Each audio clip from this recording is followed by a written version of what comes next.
Wanda, should I go through the whole slideshow, or can you text me when you're ready for that?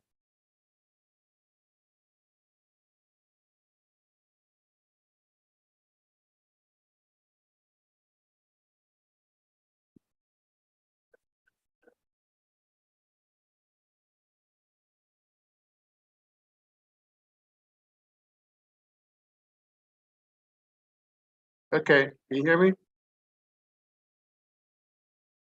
Yes, we hear you. Okay. Go back to the-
Well, good morning and welcome to the 33rd annual celebration of African American poets and their poetry, or the original name, Celebration of African American, African American Celebration Through Poetry. I get mixed up because we were both for so long. I'm glad you all were able to make it, and we have a great program. Oh my goodness, it's going to be so awesome. And we are going to be dropping the program into the various chats. And if you joined us a little bit early, you already have it. If you didn't, no worries. It's going to be arriving very, very shortly. So we're going to start with a libation. And I want to thank Carla so much for being my co-host, the technical person helping me out, because it's kind of hard to manage all these things. and I'm really excited that so many of you all are veterans, like Jean Howell. I think Jean goes back to the first one 33 years ago. And Avotcja on her way. I need to send her the information on how to get into the meeting. But Avotcja goes back to the first one too, I believe, 33 years, and she's one of our featured poets. And Ayodele Nzinga, word slanger, the poet laureate, the adult poet laureate, the first one for the city of Oakland, she is joining us as one of our featured poets. And everyone is featured if they're, doing poetry, but the featured people, we started that last year with Kalam Ya Salam. They get a little more time than the rest of us. We only get one poem or like 5 minutes or thereabouts. Whereas they get you really get to really feel them, 20, 25 minutes. So you can sit back and just relax and then go buy their books. Andre Wilson, he goes way, way back. Oh my goodness. Yeah, he's a storyteller and a poet. And we just learned so much about his family, especially his mother. Yeah. And then we got To Be New Cultural Gatherers. We got Mr. B and Sister Zakia. And they are the bomb. Oh my goodness. They bring music and the word, as they say. And the word is in the music. So, they go back and forth. So we're really happy you can make it. And then Janae Markham, just met her recently. I think February 1st or whatever that first Wednesday was this month. And wow, isn't it amazing? Like this month ends Tuesday. It felt like it was 30 or 31 days. We know it wasn't, but it kind of feels like it was really full. Maybe it's because we put a whole bunch of stuff into this month. But anyway, really happy that Janae could join us. Met her at Alameda Island Poets, and they have online featured poetry readings on the first Wednesday of every month, 7 o'clock. And this Wednesday, which is so funny, the first Wednesday in March, the poet laureate for Oakland is gonna be one of the featured artists. So let's go. You can see Ayodele twice in 1 week and within the 7 days. So that should be really cool. And then Mama Makita, oh my goodness, she's been with us. Like you see that awesome pictures of her in the slideshow. I think that might have been the 23rd and the 30th anniversaries, but she went back before that. And she even brought people with her. So we were happy she could join us and that she's in this country. And then Zuhair Musa, we met him at Alameda Island Poets this month at the first Wednesday, and he's bringing us some really wonderful work. I think he is officially our youngest poet. He might be a youth. I think he is. I didn't ask him how old he was, but I think we're going to be hearing a lot from him. And then Tanya Lazar Lee is joining us, and she goes back to early years. And there's her mom, Jenny. Glad to see you there. And then Raymond Nat Turner, he goes way back to when we were borrowing chairs from the Infirmary Recreation Center across the street. And he would come in with upstairs jazz poetry, walking through the auditorium, the West Auditorium at the Oakland Public Library, you know, he didn't even need miking. He just would walk in. It was like so awesome. And then we have Baba Damu with his daughter Maisha this morning, and his son Jabari is going to be joining us. But Damu goes back with Kamal Say too. May the peace and grace of the Creator be with him. They go way back in the program. I don't know which one, but single digits. And did I say hi to everybody? Oh, Halima. Halima brought that poem last year about don't mess with Black women, right? Yeah, she was gonna bring it this time too. Maybe she will, but she's got a beautiful poem she's gonna open the space with. And so, and then Sister Kalila Elamine, she is our volunteer. She'd meet you at the door and ask you to sign your name and ask you to put your name on the guest list, not the guest list, but the open mic, and she'd give you the what do you call it? The I forgot what it's called. Anyway, she would ask you to fill out the form after you finish to make sure that, you know, like your impressions and things like that. Yeah, she and her son. So glad she could join us in this virtual sphere for the 3rd year in a row. And did I say hi to everybody? Yeah, and Carla and I, you know, we like sisters. We are sisters, you know, like we don't have the same mother, but we could. Yeah, everything I've ever done as big, Carla's been there. Yeah, I really appreciate her. Okay, so we're gonna we started with the drumming and we started with those wonderful pictures, and those pictures are from the 27th annual and the 23rd annual and the 30th annual poetry celebrations. And you saw that wonderful altar that was made by our brother Gene Howell right here. Like he would be bringing all the artifacts and the plants and everything and making these beautiful you know, artistic altars for us. And he did the 30th anniversary one too. So that was really lovely. And as I already mentioned, Gene goes back to the beginning. So we're gonna start by bringing in the ancestors, and we're gonna bring them in with poetry. And we've got this river, it's called a chat.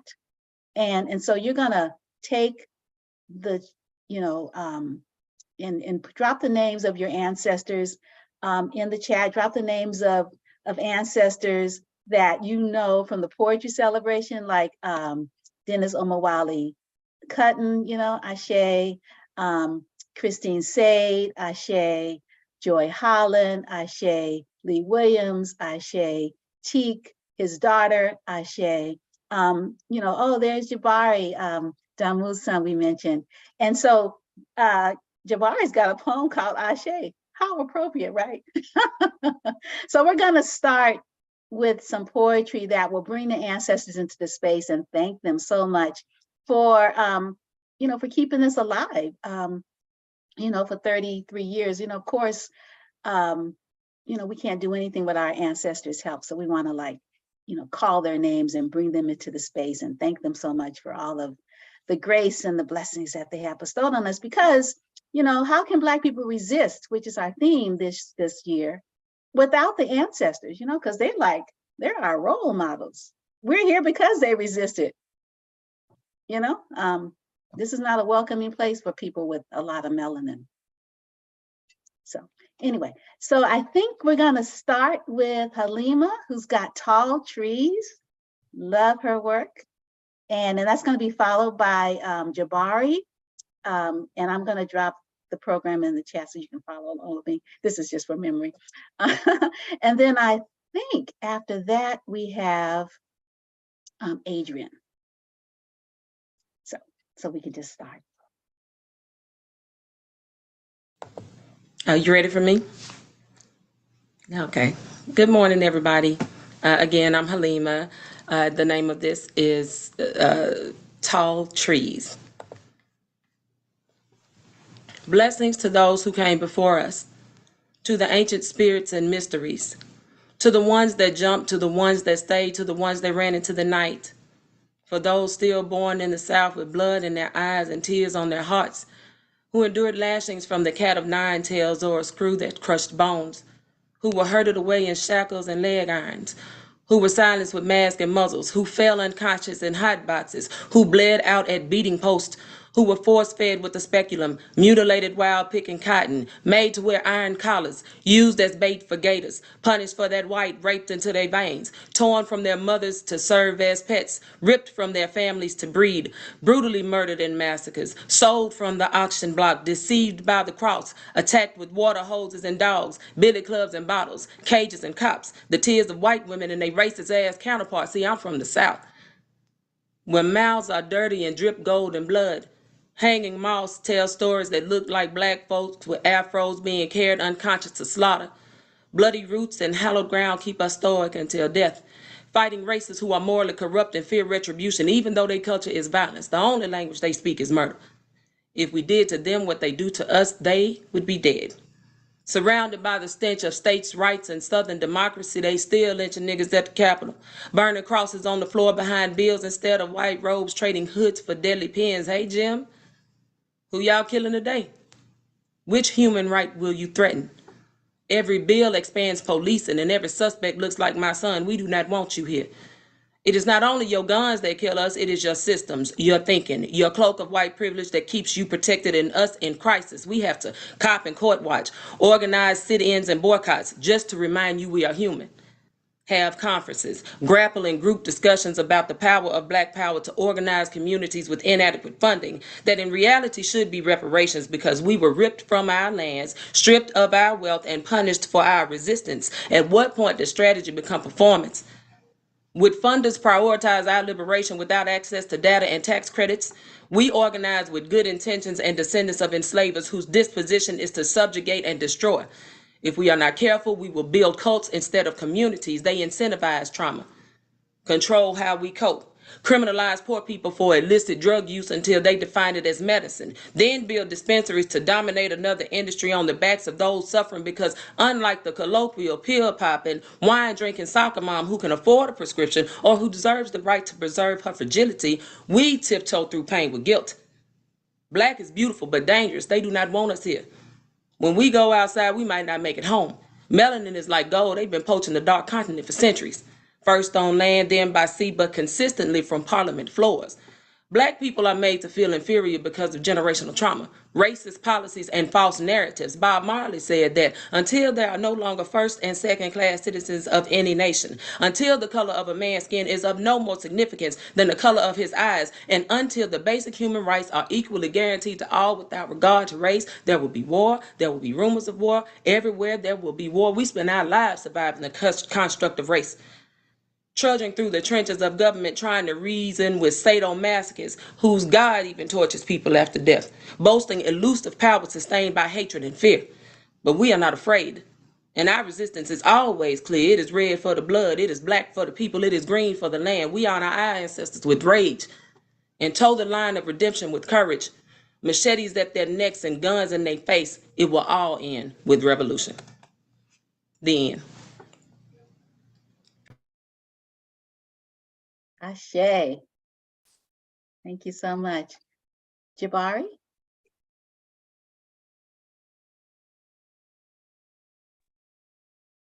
All right. Hello, everybody. Good to see you all. My name is Jabari Ali, and I'm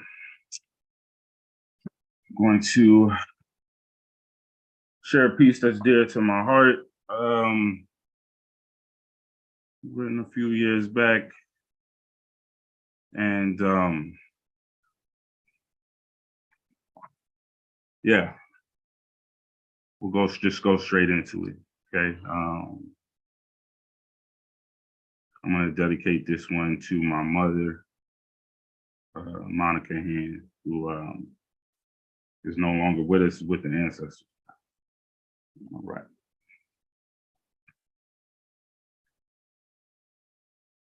Every time I walk into the streets, wonder if the police gonna decide that today is the day they go bang. Take my life, but I still survive. The lessons teach them how to break them chains. Tired of seeing my city living in tents because they can't pay rent. Can we get silence? for the indigenous and the unmarked graves. The way they're killing the innocent, from the women and children, the racism systemic and the imperialism to the political prisoners. Wonder why we feeling all of this rage. Mess around, gave a boy a little green, gave it back to the team. Yeah, that's how you make change. Hold it down for the town, move the whole city with a little ink and a whole lot of bass. Ain't playing no games. Gonna be a whole riot if a killer cop beat that case. What can we do with all of this pain? I just need you to say their names. Breonna and Tamir, Floyd and Emmett Till, Oscar Grant, Freddie Gray, too many to name.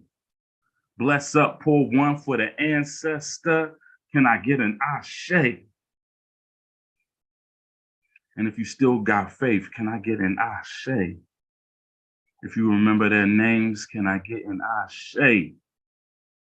It don't matter how you pray, yeah, we say ashe. If you still have faith, let me get an ashe. Because this is for the heroes on the railroad, to the Panthers and the protesters getting chased by the dogs. Limbs going limp, still hanging from them branches. Strange fruit never had a chance to grow. Motherland to the Middle Passage, closed cases, closed caskets, black body butchered and abandoned, rancid. Sun downtown, how many made it out the Jim Crow? Cameras on the dashes, black mothers watching their child murdered on video. In the street with a spray can, fire in a trash can, mask in hand like pay what you owe. Talking about the reparations from the nation built by black for the racist, privilege still stealing the black passion. Music and dance is our food and our fashion. Black Wall Street pinnacle of black business. My black queen still running the Olympics. Everything we in it, we win, and we know they love to hate. Tell them go ahead, take the L with a little grace, hold it down, bless up. Yeah, we made it through the mud with a little bit of blood and a whole lot of faith. Bless up, pour one for the ancestors. Can I get an ashe? And if you still have faith, let me get an ashe. It don't matter how you pray, yeah, we say ashe. If you remember their names, let me get an ashe. Thank you.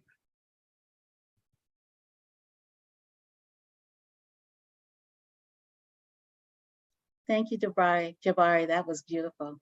Ashe. I thought it was so perfect. I don't think, I'm not sure.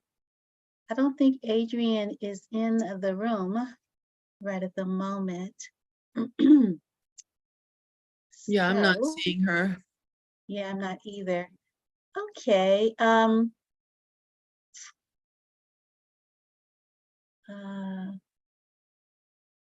So Jean, you're next. Jean Hall, followed by Zakia and Mr. B.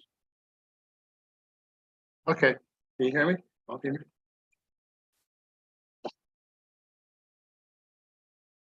Okay, on the program, I said I was going to do something old, something new, something black, and something blue. First one I'm going to read, it's something old, and it was written back in 1976. And it's called Tactical Black Unity. I sit at my desk with my hands on my face, searching deep within the knowledge I possess.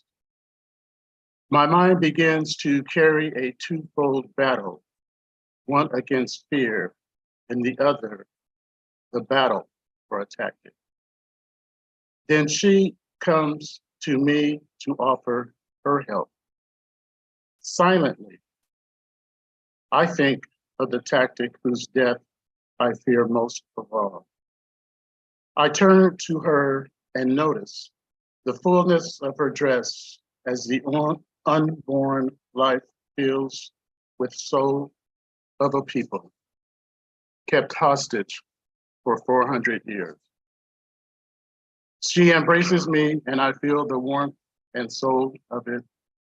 Within the African gown she wears is the absolute in beauty Her hair shining out like a black sun, hair like the unborn child within her. Strong and curled tight, not to be straightened by the heat of the oppression phenomenon. I then touched her soft hands and she too squeezed it. We have become united, and what shall emerge is the united soul, perhaps the tactic. The next poem, this is new, and it's actually it's a revised, so it's updated, and it's a coffee. It's called Coffee, spelled with a C, and I decided to end Coffee CRT.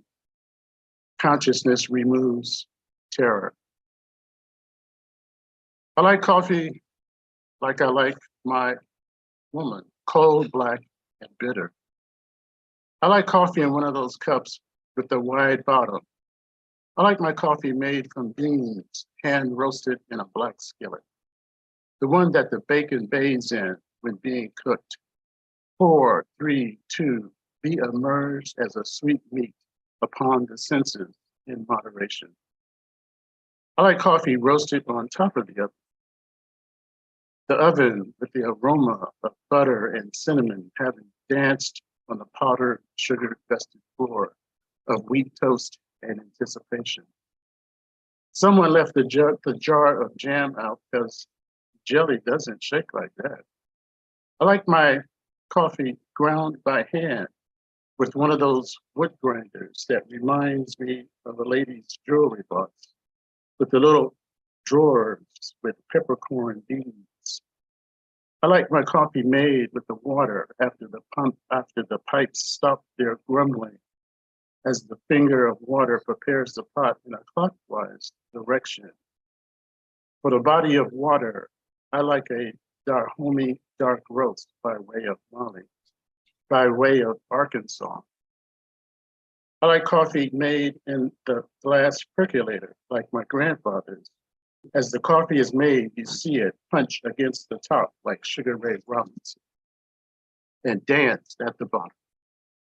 I like to drink a coffee after a day in the cotton by the ton cotton fields, after a day in the cold as hell coal mines, after a day in the all they could steal mills, after a day of cleaning the dirt and drying the mud. After a day of dig your own grave in digital streams. After a day of, do you know why I stopped you? Blues or khaki. I like a cup after being told that I was at no time in any danger from being cut. After being denied I was ever bleeding. I like a cup of coffee after being told my request for bandages was a hostile act, and making my own bandages was perhaps based on a suggestion from outside agitators. I like a cup. When I drink coffee, I listen to Mahalia Jackson. Didn't it rain? Didn't it rain? 400 whips and my lonely back. Bud and bones born. I return to the source. I must remove my shoes when I listen. I am on holy grounds. Echoes remains with the ages. Now that she sings. My coffee is on the nightstand and becomes like me, cold black and bitter. And my next poem is For Something Black, and it's called Black Labor.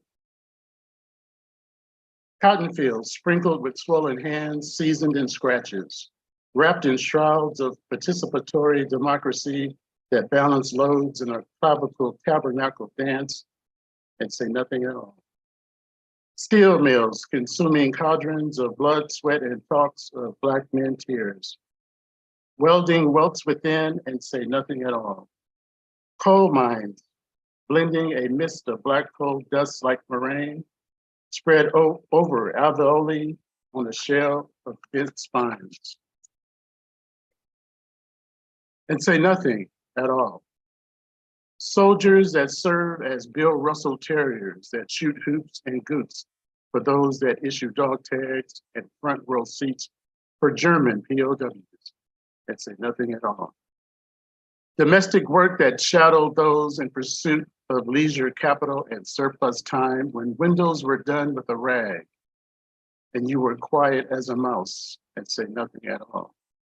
Black labor, it hurts. Black labor, there are no perks. When you train them for 2 weeks, then they supervise and lurk to be held at bay by neon incisors, canine, bicuspid, and even molars, and say nothing at all. Black labor, long in the tooth, short in temper. May Day, longer, may want a piece of the pie, may return to the original recipe, may want to open doors, may want to remove it and enter and rearrange furniture and haul and hand wallpaper the walls with Nzinga symbols and invite guests. Serve takeout ambrosia. Black labor with work at hand, what will be thy task? Say nothing at all. And then my last poem for something green, or something blue, sorry. And it's entitled, Your Greens Make Me Blue. So this is for the blue. Your greens, they make me blue. They make me so blue, they leave me like your messages, mixed, stirred up, and still green, not yet ripe. Your greens make me blue from the lies that ferment and turn up like shards ripped as pages. From your garden of kale that somehow wormed its way into my life. That has me booked and collared on a spinned inch on your web, where masks parade in the slender of the grass, like arrows in my dream where my Lilith wanted to awaken me instead. Your cauldron of greens that fill this spiritual amphora blue unseals its mortal coil and finds embrace on the Khan's cider of the moment. In the burning blue mist of grindstone and brings potash to the mental sheep and sprouts of bluegrass. Thank you. Thank you, Jean. Okay. Lovely. I didn't understand. I thought that was a poem. It is a poem. No, I meant like, I didn't know each part of that sentence. Oh, was a yeah, poem. yeah. Yeah. Well, yeah, that was the theme. I didn't want to give you the titles of the poems, but You worked out. I the remember topics, some of those. Yeah, Yeah. something else, something new. Yeah, perfect for Thank year 33. Excellent. Thank you so much. So now we have the dynamic duo, To Be New, looking good. Well, greetings. I'm Brian P. Bowling. And I am Zakia G.E. Capehart Bowling, and we are the To Be New Cultural Gatherers. It's a pleasure to be here today, and we have performed for Wanda's events in person and also online many times. And today I will be doing a composition that was popularized by the great Abby Lincoln. It's entitled Throw It Away. My poem is entitled Ingredients for Life.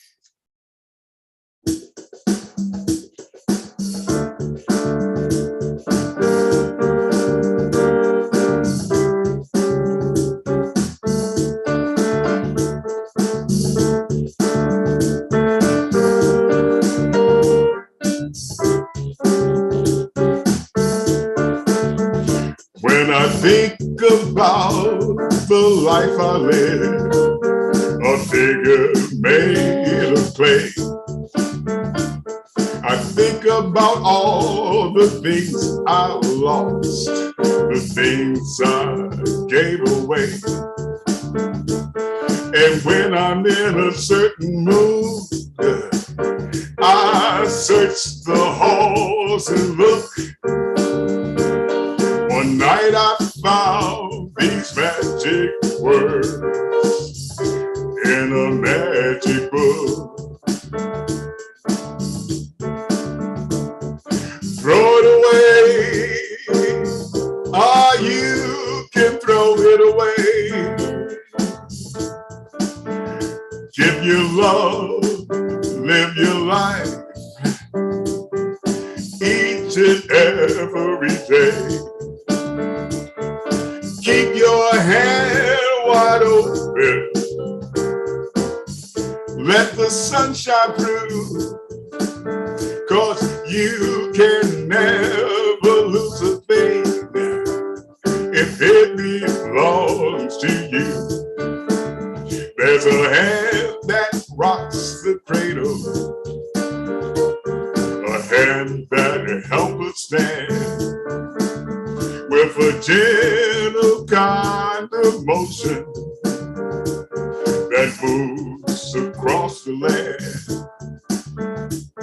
A hand unclenched and open, ah, brings joy and life it brings.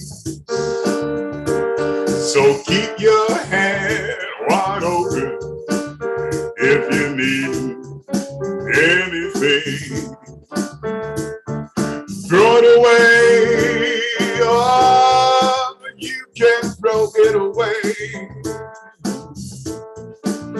Give your love, live your life, ah, each and every day. Keep your hand wide open, let the sun shine through, 'cause you can never lose a thing if it belongs to you. Succeeding in life requires a plan of thoughtful intention, elements that inspire and uplift the spirit, create a foundation for integrity. Being true to self allows us to be true to others. When truth is spoken, practiced, and upheld, humanity is honored, leaving no place for deceit. Happiness blossoms from the learning tree of life. Self-esteem flourishes from worthiness ensued. Love is the ingredient that gives fullness to longevity.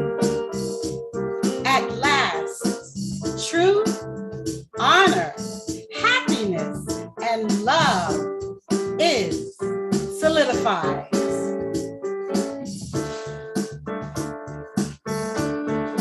There's a hand that rocks the cradle, a hand that helps us stand, with a gentle kind of motion that moves across the land. A hand unclenched and open, ah, brings joy of life it brings. So keep your hand wide open if you need anything. Throw it away, oh, you can throw it away. Give your love, live your life, ah, each and every day. Keep your hand wide open, let the sun shine through, because you can never lose a thing if it belongs to you. I say you can never lose a thing if it belongs to you. You can never lose a thing if it belongs to you.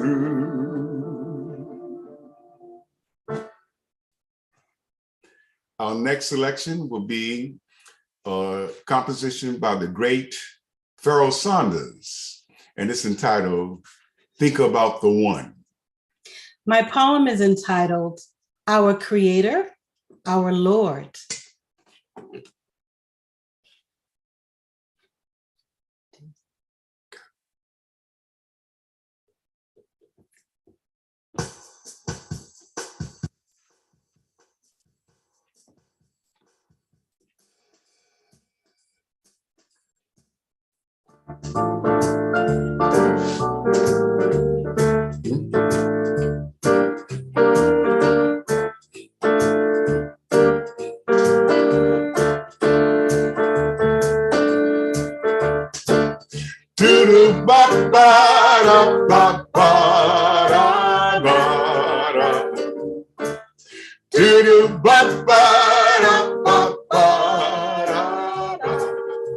Give me strength, give me faith. Think about the one who made us all. Think about the one who made us all. Think about the one who made us all. A new day, a new way. Think about the one who made us all. Think about the one who made us all. Think about the one who made us all. A new dream, a new scene. Think about the one who made us all. Think about the one who made us all. Think about the one who made us all. I love you. You love me. Think about the one who made us all. Think about the one who made us all. Think about the one who made us all. Our Creator made us all. On this new day, He gives us peace. On this new day, He brings us love and joy and peace on this new day. Our Creator, our Lord Spirit, resonates in us all. For we have been touched by love that magnifies, connecting our hearts through our hands, watching over the flock, making sure our wandering brings us together. Openness of spirit is here, there, everywhere, always at the perfect moment. Silence echoes the loudest, like a quiet storm, towering mighty. Our ancestors are here in spirit. How perfect is this moment? Yes, we have been touched by love that magnifies, connecting our hearts through our hands, connecting our hearts through our hands, connecting our hearts through our hands.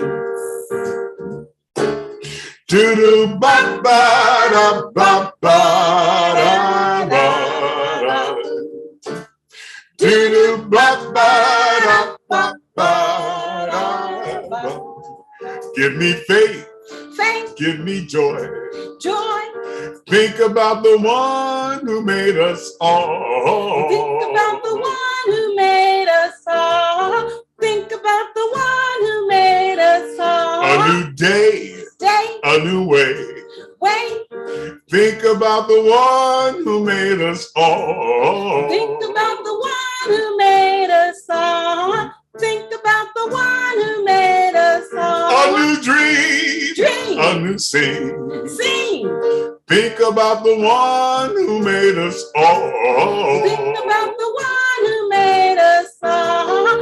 Think about the one who made us all. I love you. You love me. Think about the one who made us all. Think about the one who made us all. Think about the one who made us all. Our Creator, He made us all. On this new day, He brings us peace. On this new day, He brings us joy and love.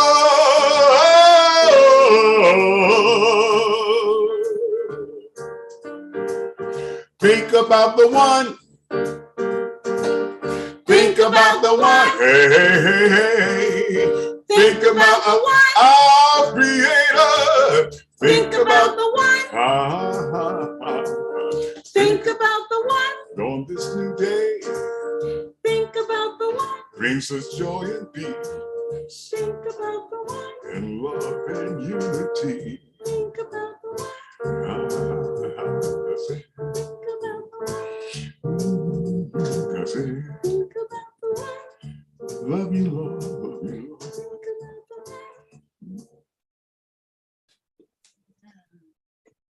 Thank you so much. You all really bring it. Oh my goodness. I don't know what to expect. I mean, I have names, but who knows what that means.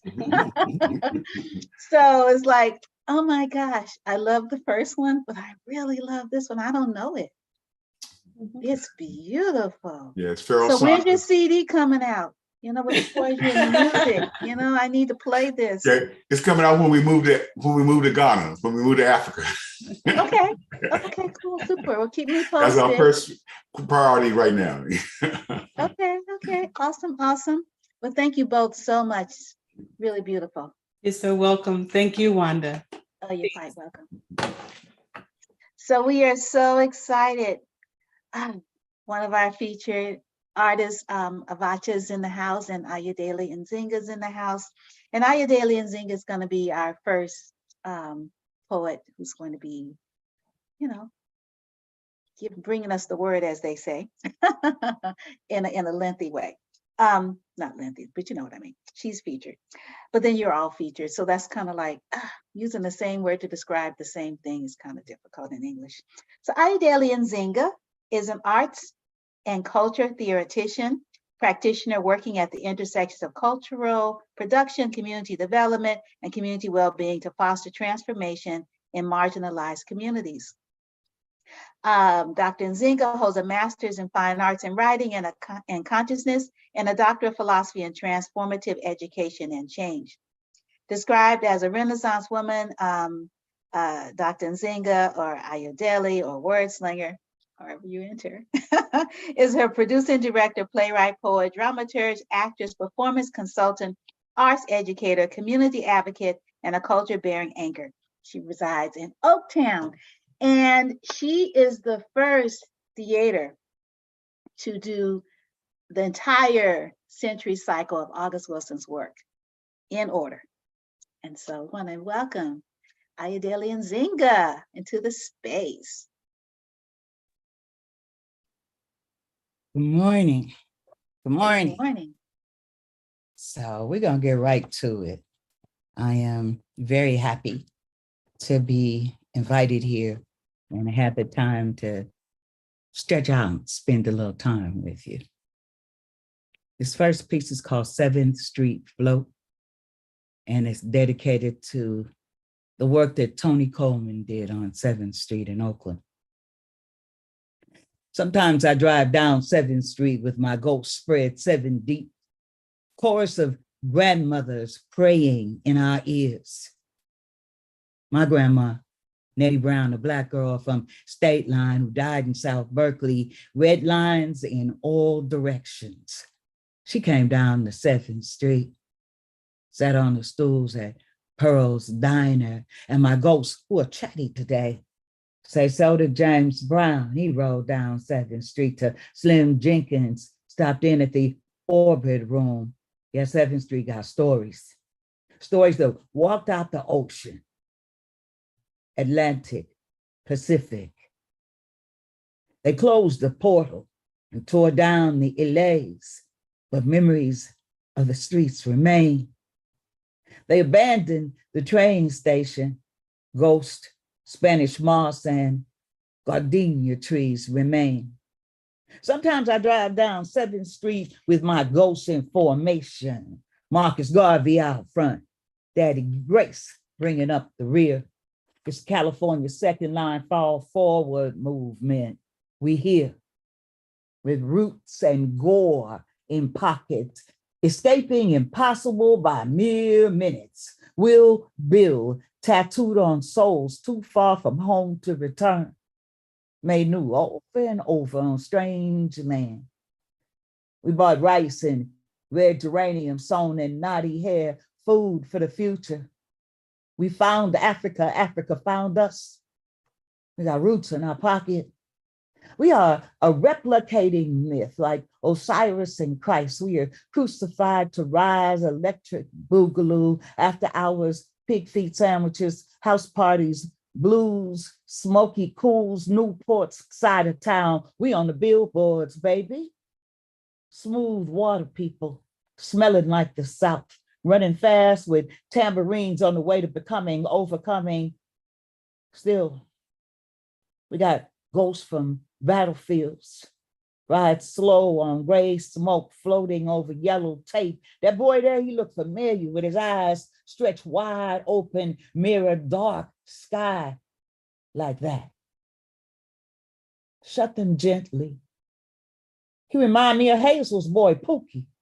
You know, that boy stood out in the rain all night while light poured down on his naked head till he drowned in a hail of bullets. He was shot by everybody. Even his daddy felt it from the prison when he joined the ghost on 7th Street, who sometimes lean against the lamppost at night, remembering their flesh like stories read long ago about relatives they didn't know they resembled.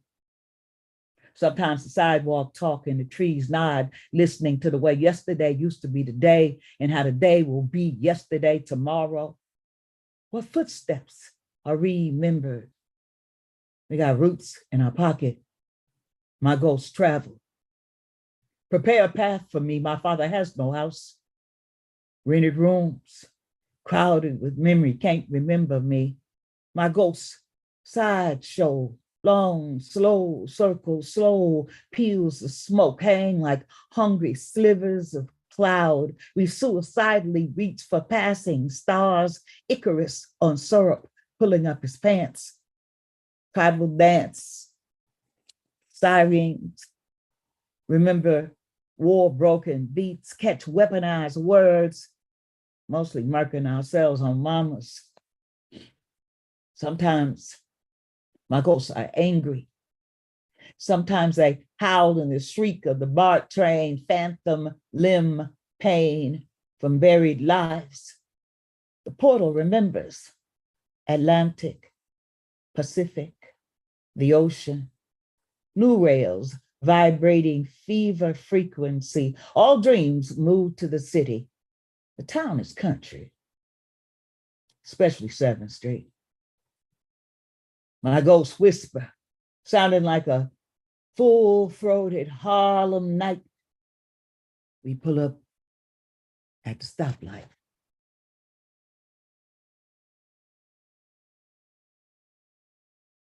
This piece is called Likely Magic,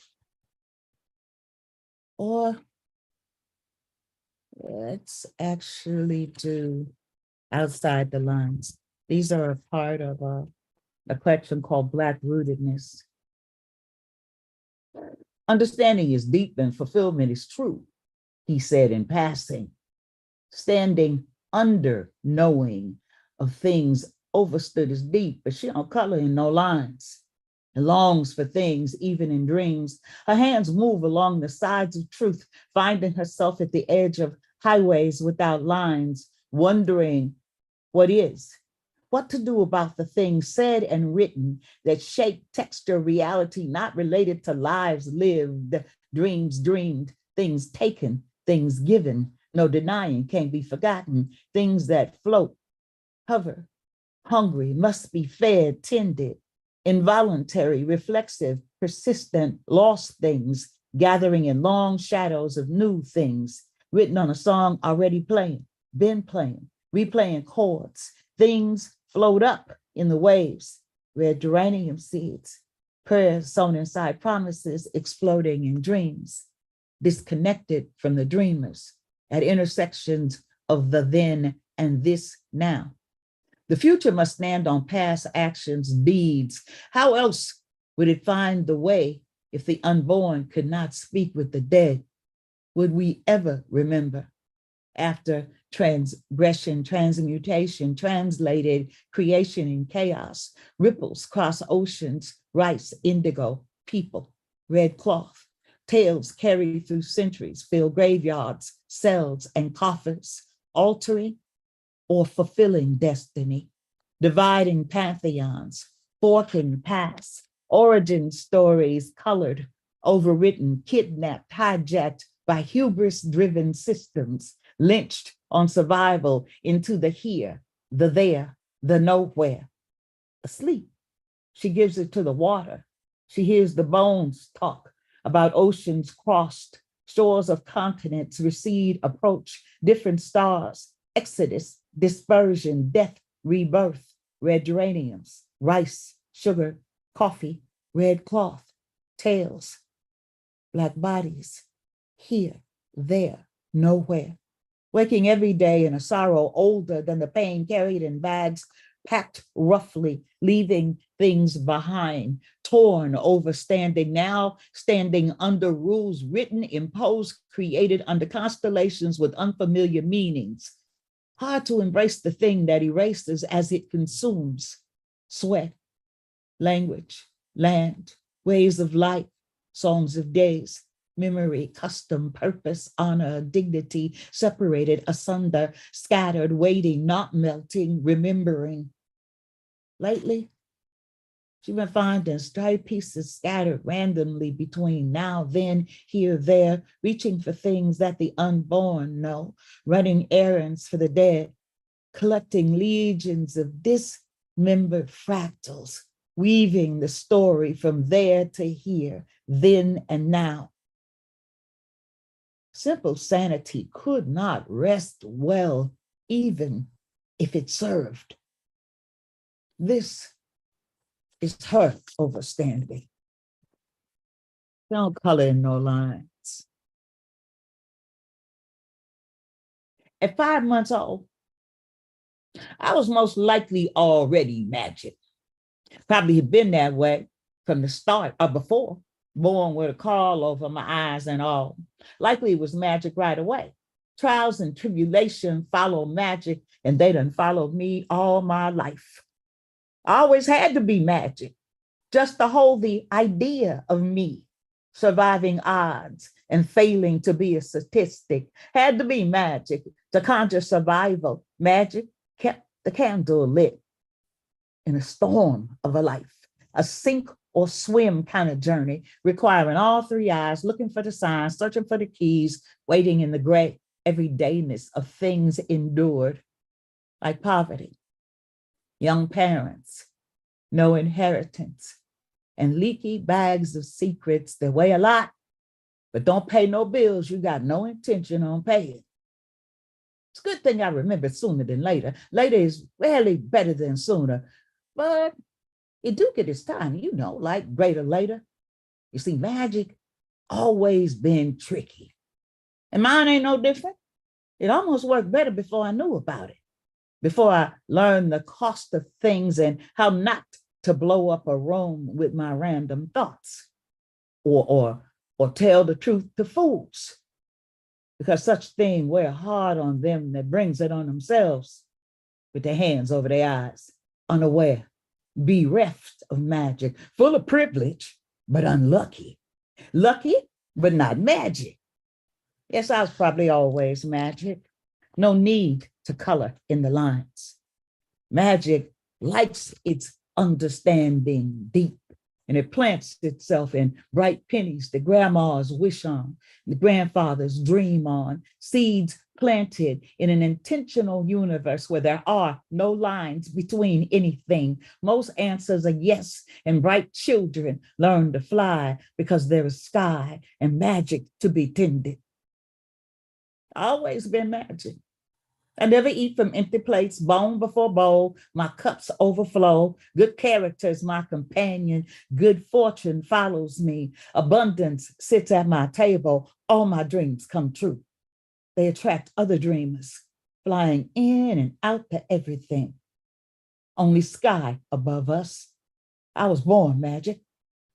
Unlikely, impractical, an indulgent manifestation, prayed for and predicted, tested and true, bold, remembering to remember. I was most likely always magic.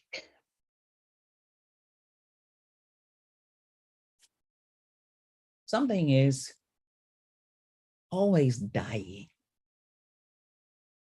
just not in the middle of the room. They were roses before they were mulch. 5 pennies in a drawer. A beggar's feast is better than an empty basket. All stories start with the potential of happy endings. I walked for miles in the eye of the storm, blinded by the sun. I saw it. 7 miles.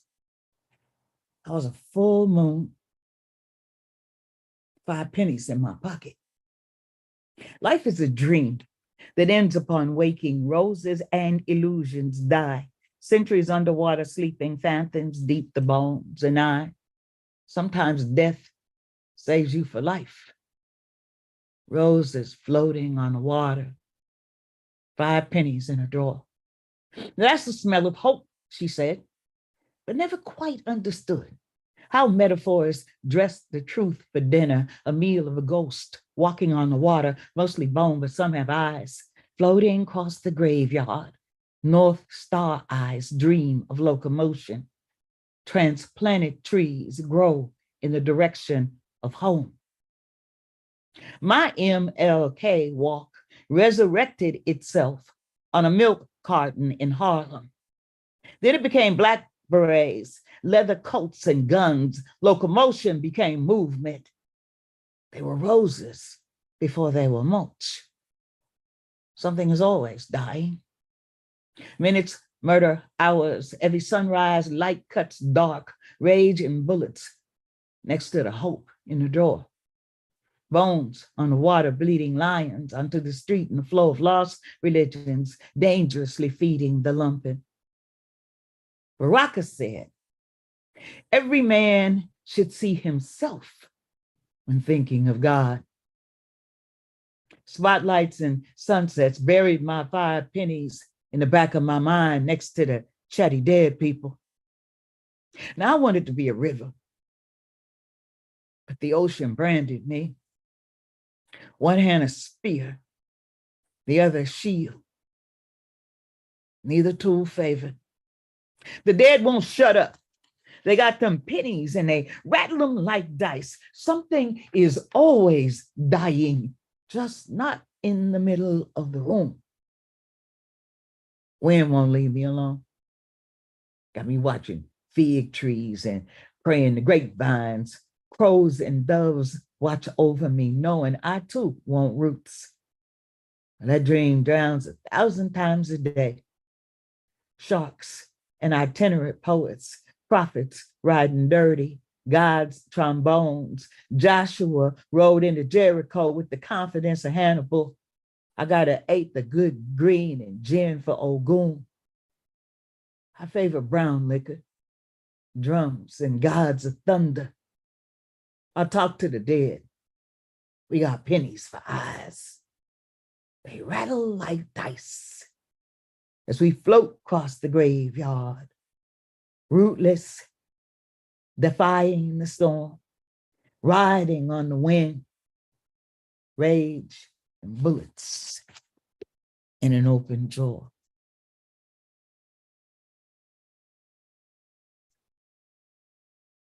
Live in the room, but they sharpen bayonets.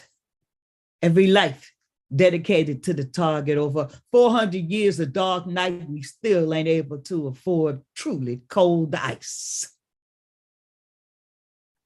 Crossovers are not ascensions. Born on the battlefield, conscripted, jumped in. Babies in track shoes aren't metaphors, they are rehearsals. Multiple choice doesn't make choosing your own funeral costume a carefree occupation. The job was stay alive. No small print about quality included. Living calling on Jesus, Tyrone, and sharpening weapons bare hands, blood everywhere. Soft water libations, new ancestors daily. The dying business is huge and growing. Those are my ghosts. They got all access passes, and it's true. They write a lot of my material. I think of leaving this ritual, but it's blood in and blood out. Ain't no bloodless coops. Spin that wheel. We still praying here.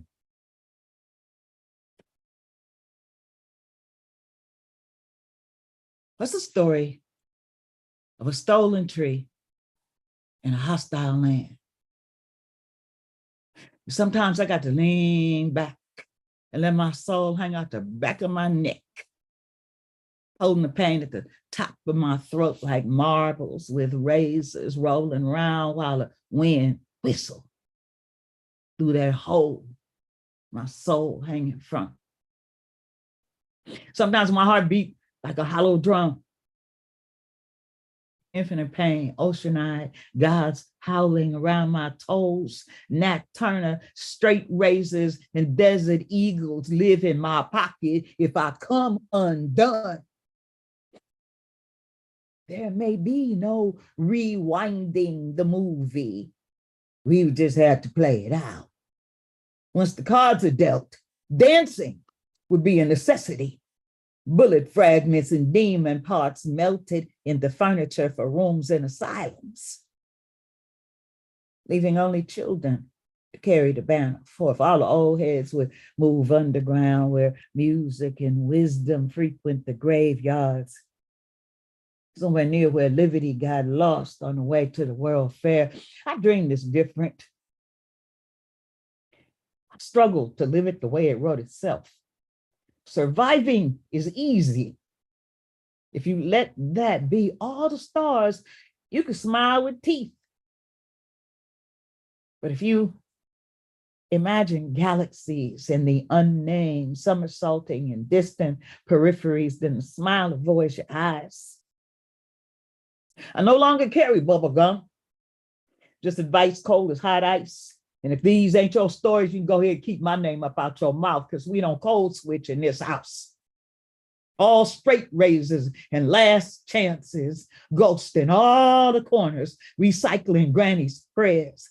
We in here working on spells for snatching blackbirds off the wire. Got them simmering slow in inherited cast iron pots. We crowded in here. You see a narrow lane. It's mostly uphill. Everybody don't hear the drum. I'm gonna need you to be quiet. This is church. Spin the wheel. We praying here. We need some new shapes to spell this way to God. Ain't talking about no statistics or Grammys, averages, charts, Oscars, bounce, smash, fools, goal, dance on it, shimmy, exit, because ain't none offered. See, around here, not all the doors open. And it ain't for so many guys. So you got to be ready. Sometimes they knock twice, sometimes they'll knock it off. They all been riders in the storm too long. See, they the man, if you want to catch stars, you meet them at the side of the graveyard. If you want some light, put a candle in the window.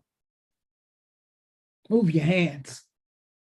We still praying here. Breadcrumbs and ropes, maps don't make themselves, the praying grannies say. So spin the wheel.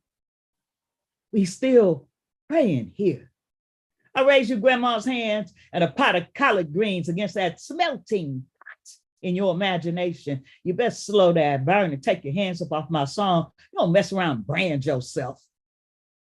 The ocean made the man recompense. Transatlantic war criminals still whisper harsh everythings in Cotton's ear. My eyes rarely smile. My hands move, weaving my prayers for the corners of tomorrow, conjuring a shape to hold us as we unmake. Write some new baptismal songs. As we lock some of these doors and turn in our cars, say, I left a pile of wooden nickels on that table over there. And I remember I dreamed is different. Bloody tears and smiles. Breathe. We're still dreaming here. You see, I've never been able to afford not to be magic. Being born was a trick question. Even as an infant, odds required defying. I'm a dead woman's dream. You might be too, if you're lucky. Luck requires memory. Remember to remember. I'm gonna leave you with one final thought, probably about it time. I stopped counting. Here we go. This piece is a new piece in progress. It's called Thoughts and Prayers. Thoughts and prayers in spaces where there are no more words. Thoughts and prayers thrown around like tourniquets to stop bleeding after hearts have been stilled. Thoughts and prayers, which should be with us all, always, come now, too late, with too little in hand, meaning what? Thoughts and prayers. After the curse has sung its obscene song in the middle of the feast, the dance hall, the church, the Walmarts, a few yards from your mother's house, an elementary school, not even pausing to let you bury your dead. Thoughts and prayers. Thoughts and prayers for mental health, for police reform, for fewer guns, for less trauma.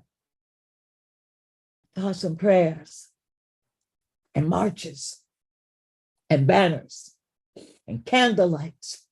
Thoughts and prayers for the dead thrown like salt circles around the living, lifting litanies, seeking succor, suffering unceasingly in a turbulent storm of perpetual violence. Thoughts and prayers.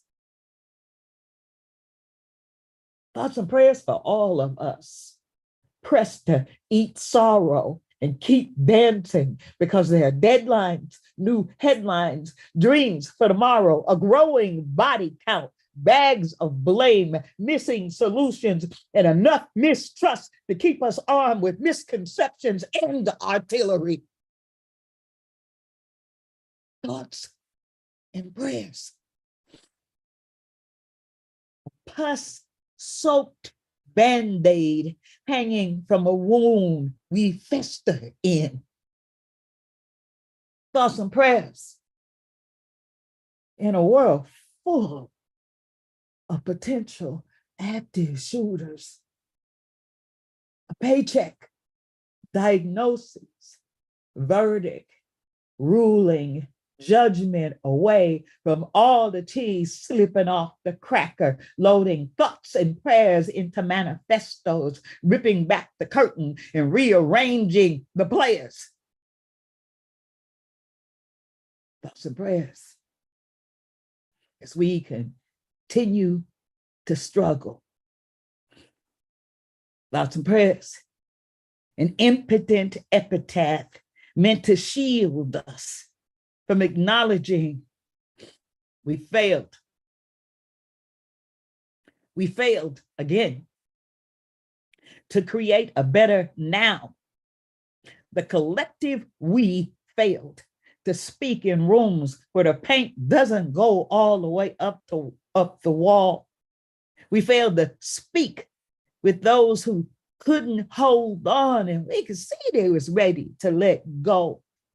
Not speaking to the ones letting go right now, fearing where they will land, afraid to land, unable to accept no change, determined to force change.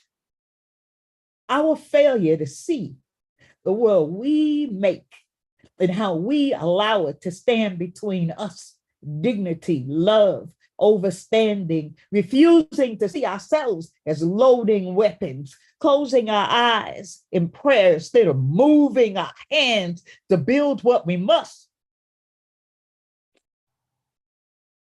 to survive. Thoughts and prayers.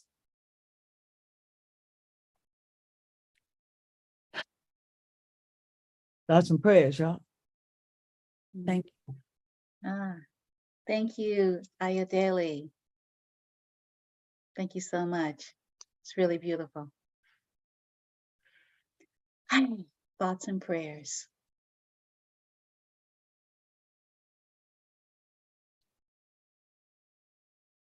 So we give a moment to those ancestors that might have come up.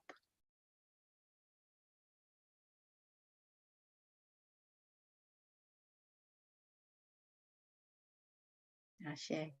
So Brother Raymond, Nat Turner, bring in the energy. Are you ready?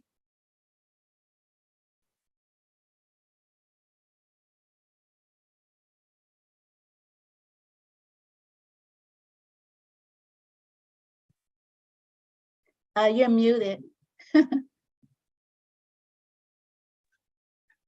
Okay, am I audible now?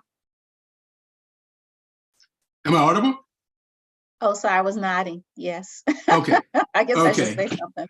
Okay. Yes. Thank you, Wanda.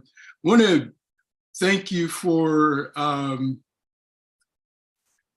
33 years of doing this. You know, we go back to the first one. Actually, I remember bringing food from the Bread Workshop, Berkeley-based company that I was working for, and also from Pepito's, another Berkeley-based Mexican restaurant that also donated food, and they did so for a number of years. And also, I remember bringing food for thought with our upsurge young lions, the likes of David Ewell and Eric Jacobson and Philip Byers and Damon Bramble. And those young men, you know, came out of the Jazz Factory, i.e. Berkeley High School. And now they are adults with their own children. And so I think this points to the fact that, you know, you built something that's enduring. You know, 33 years is quite a long time. And actually, myself, I come out of a household like that where my mom was a founder of the Martin Luther King Jr. General Hospital, one of the founders of the Charles Drew Postgraduate Medical School. And my aunt, her half-sister, Johnny Tillman, was the founder of the Welfare Rights Organization. So it's important for us to have these institutions while we're at war, because we are at war. If Buffalo doesn't tell you that, Mother Emanuel doesn't tell you that, Charlottesville or January 6th doesn't tell you that, I don't know what will. And so it's important to have institutions and organizations and consciousness to fight that war. And so I think this is an institution that is part and parcel of that fight. So I put in the chat, I said, Wanda Severe, tip of the spear. Wanda Severe, tip of the spear.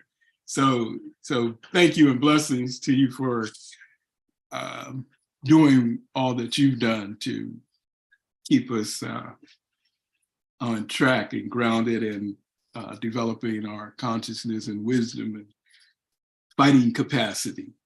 So having said that, I'm going to read a piece that I'm proud to have in the anthology called Black Fire. This time that's Dr. Kim McMillan edited, and it was put out on Aquarius Press with Heather Buchanan.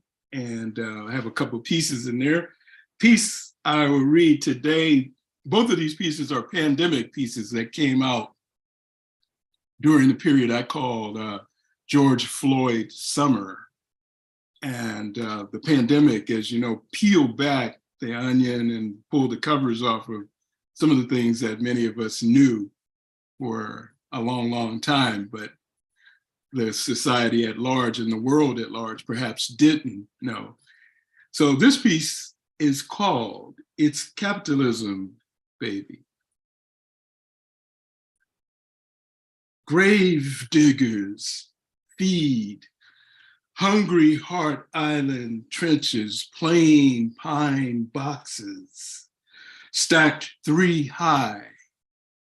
They rest side by side in solidarity.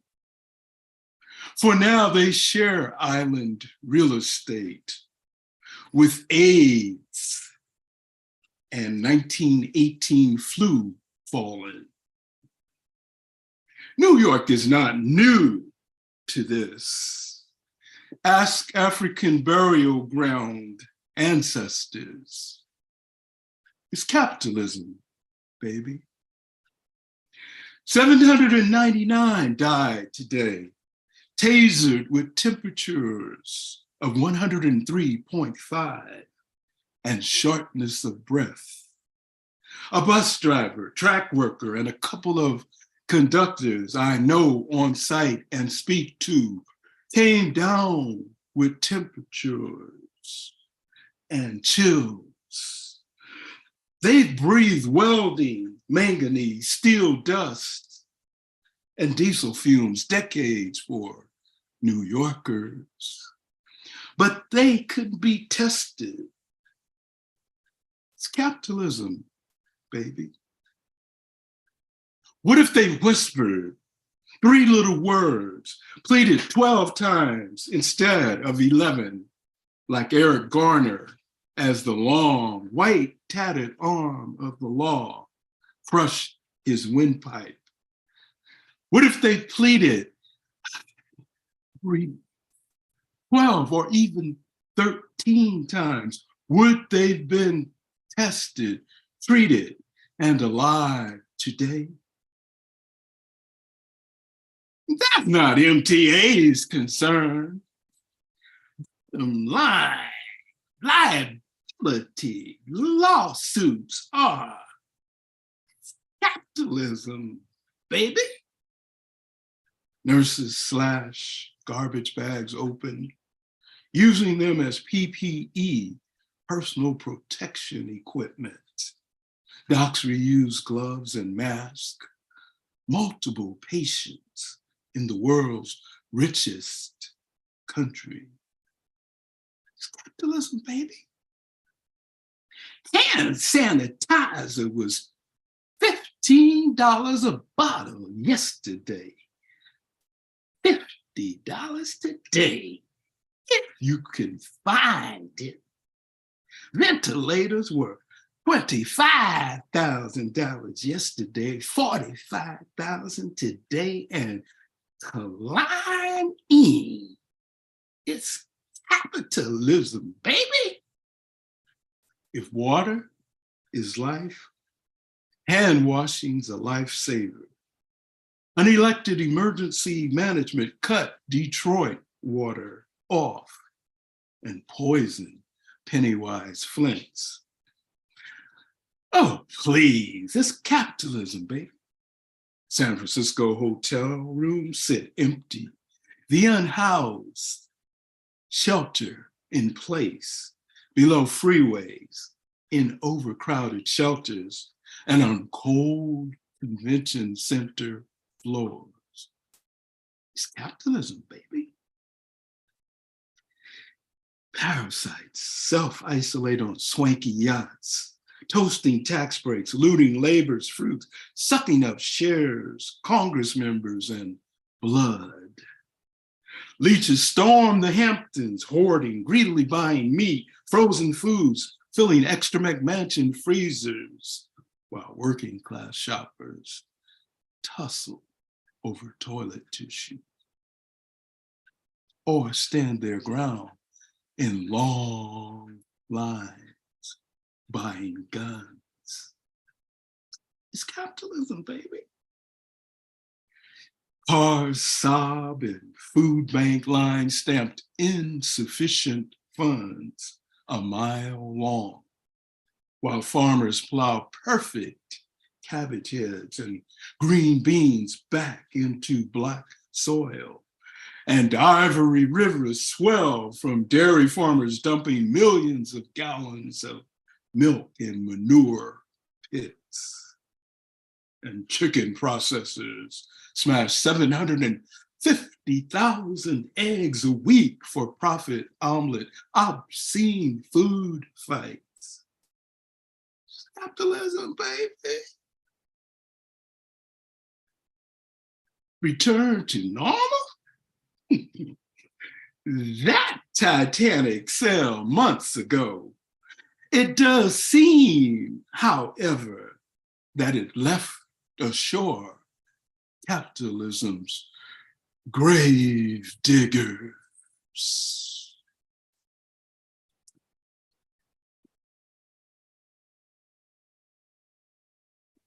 See, cool.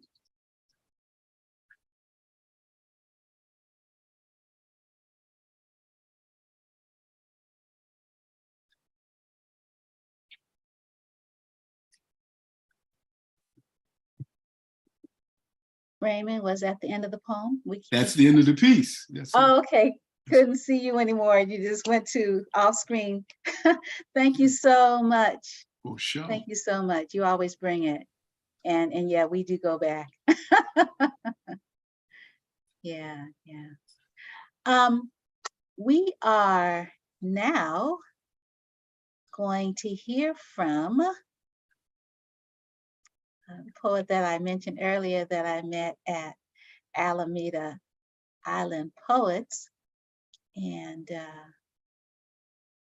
his name is Zuhair Musa. And I think I mentioned that he might be the youngest poet in the room today. And so we're really happy. I think he's a youth poet. You can correct me if I'm wrong. And we're really looking forward to your work. So welcome, Zuhair.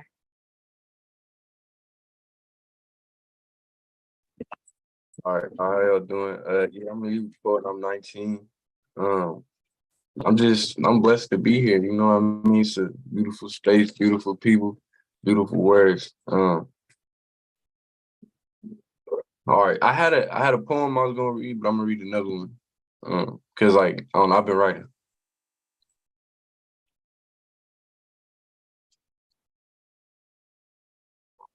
A child once uttered prayers out of desperation. A series of calls out to the Most High left his mouth dry. Fingernails brittle, bit into the layer underneath. Anyone can wear the costume, not everyone can fulfill the role. Anyone can wear the shoes, not just anyone can keep pushing with open wounds on their feet. A child once spoke prayers to the wind, unaware if they would ever be answered. If they would ever be answered, the world would change. I wear all black every day because I'm mourning 365, even when I celebrate. So these frown lines turn to statement pieces. I'm no vigilante, so I have no use for a mask. My mother is a woman built from stone. The only human thing about her is her heart. You speak to her and the portal opens. She bows her head and asks God to help her stand strong. So God gives her armor and peace washes over her new coat of skin as her stomach and liver exchange blows with her health. A child once uttered prayers out of desperation.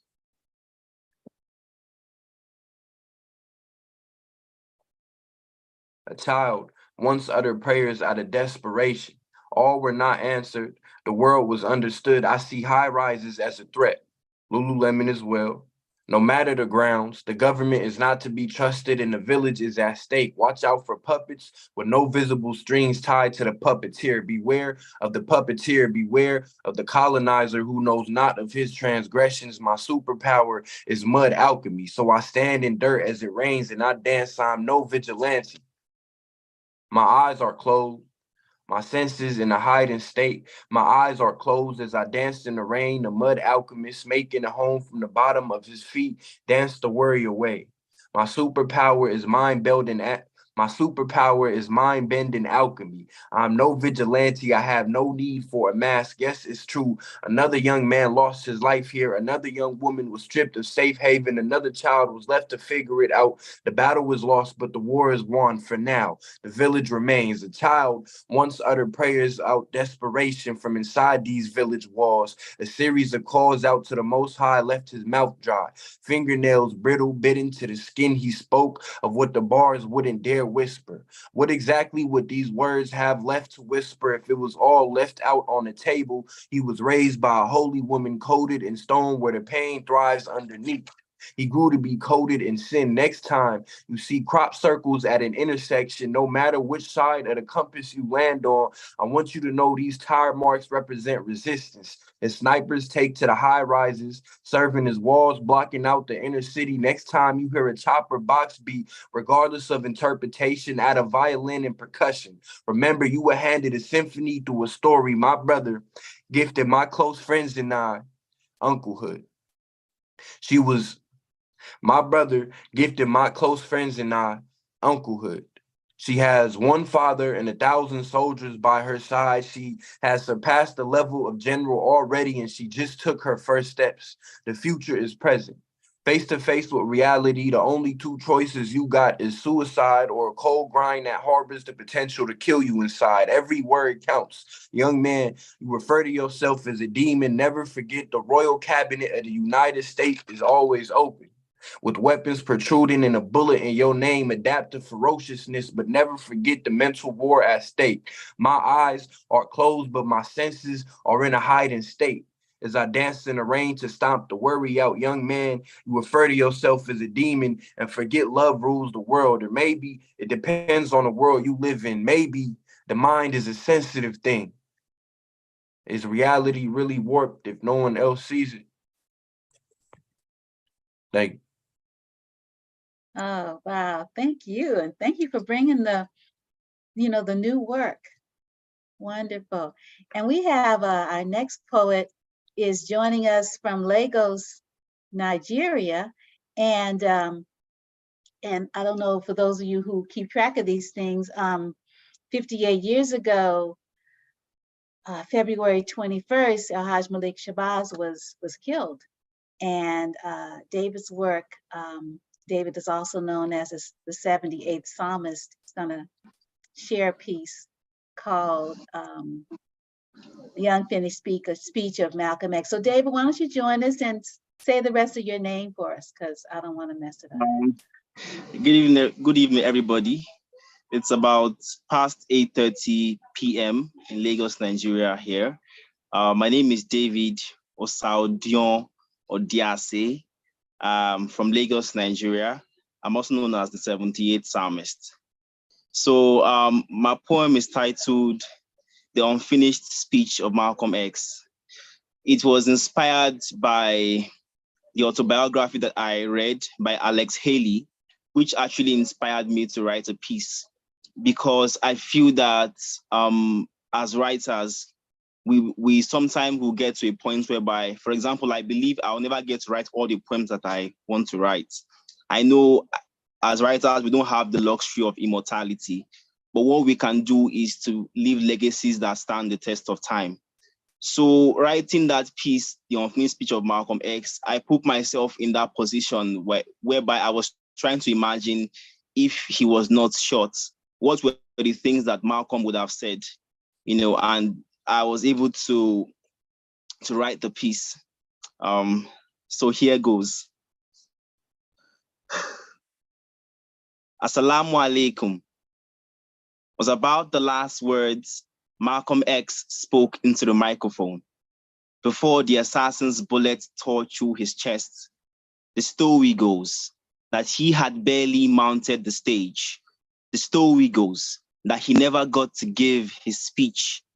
The story goes that if the prophecies are true, then our young men will see visions, our old men will dream dreams, and our poets will ghostwrite all the things our martyrs never had the chance to say.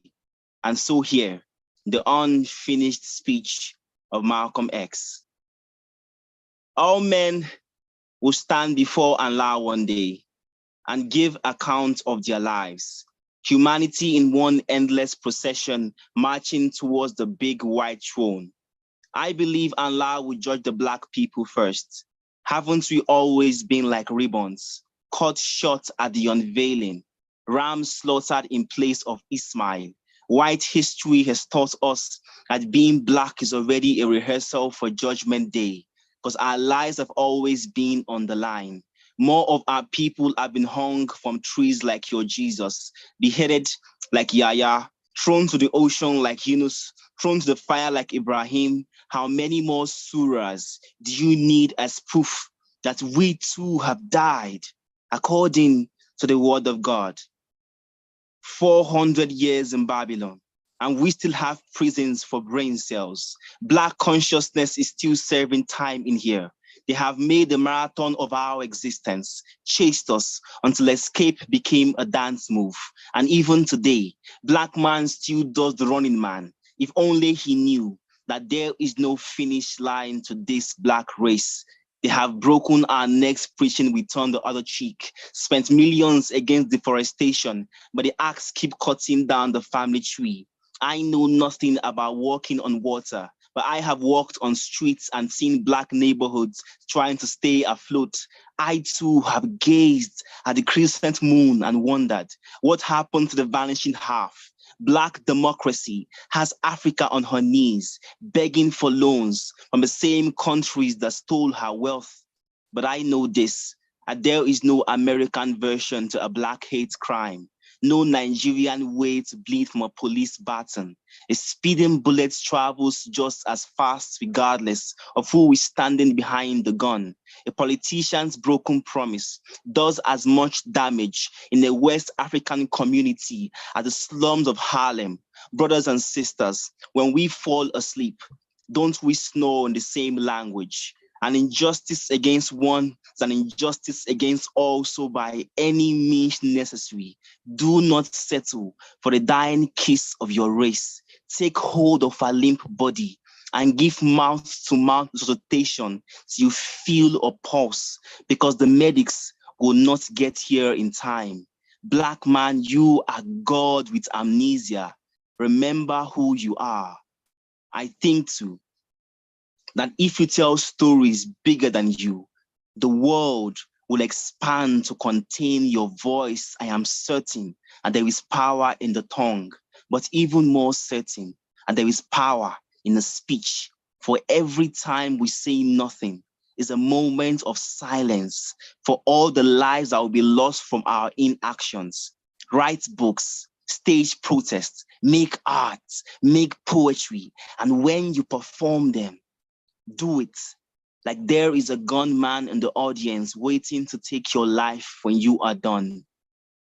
Poetic license.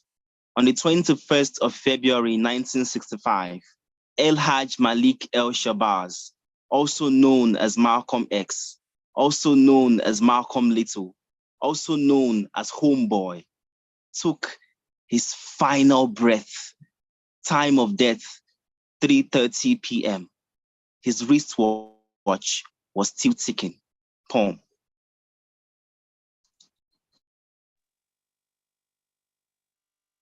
Oh, wow. Thank you so much. That was beautiful. Thank you very much. Thank you for the opportunity. I'm really grateful. Oh, thank you. I'm so happy you could join us. So now we are excited to have Avotcja, who is our second featured poet for this 33rd annual celebration of African American poets and their poetry, African American, and African diaspora. And I wanted to mention, for those of you who are not aware of Dr. Carter G. Woodson, who is the reason why we even have this month of celebration. It was a week. It might have been a day. It's a week. It was a week, and now we got this month. And Asala, his organization, he was the second, I believe, person to get a Ph.D. at Harvard. And Asala, the Association of African American Life and History, has a theme every year. And when I learned about that, I would always check and see what the theme is. And so the theme this year is Black Resistance. So that's where the theme came from. And you could visit the website for the organization, ASALH, and they have a conference every year, and they also do lots of great programming.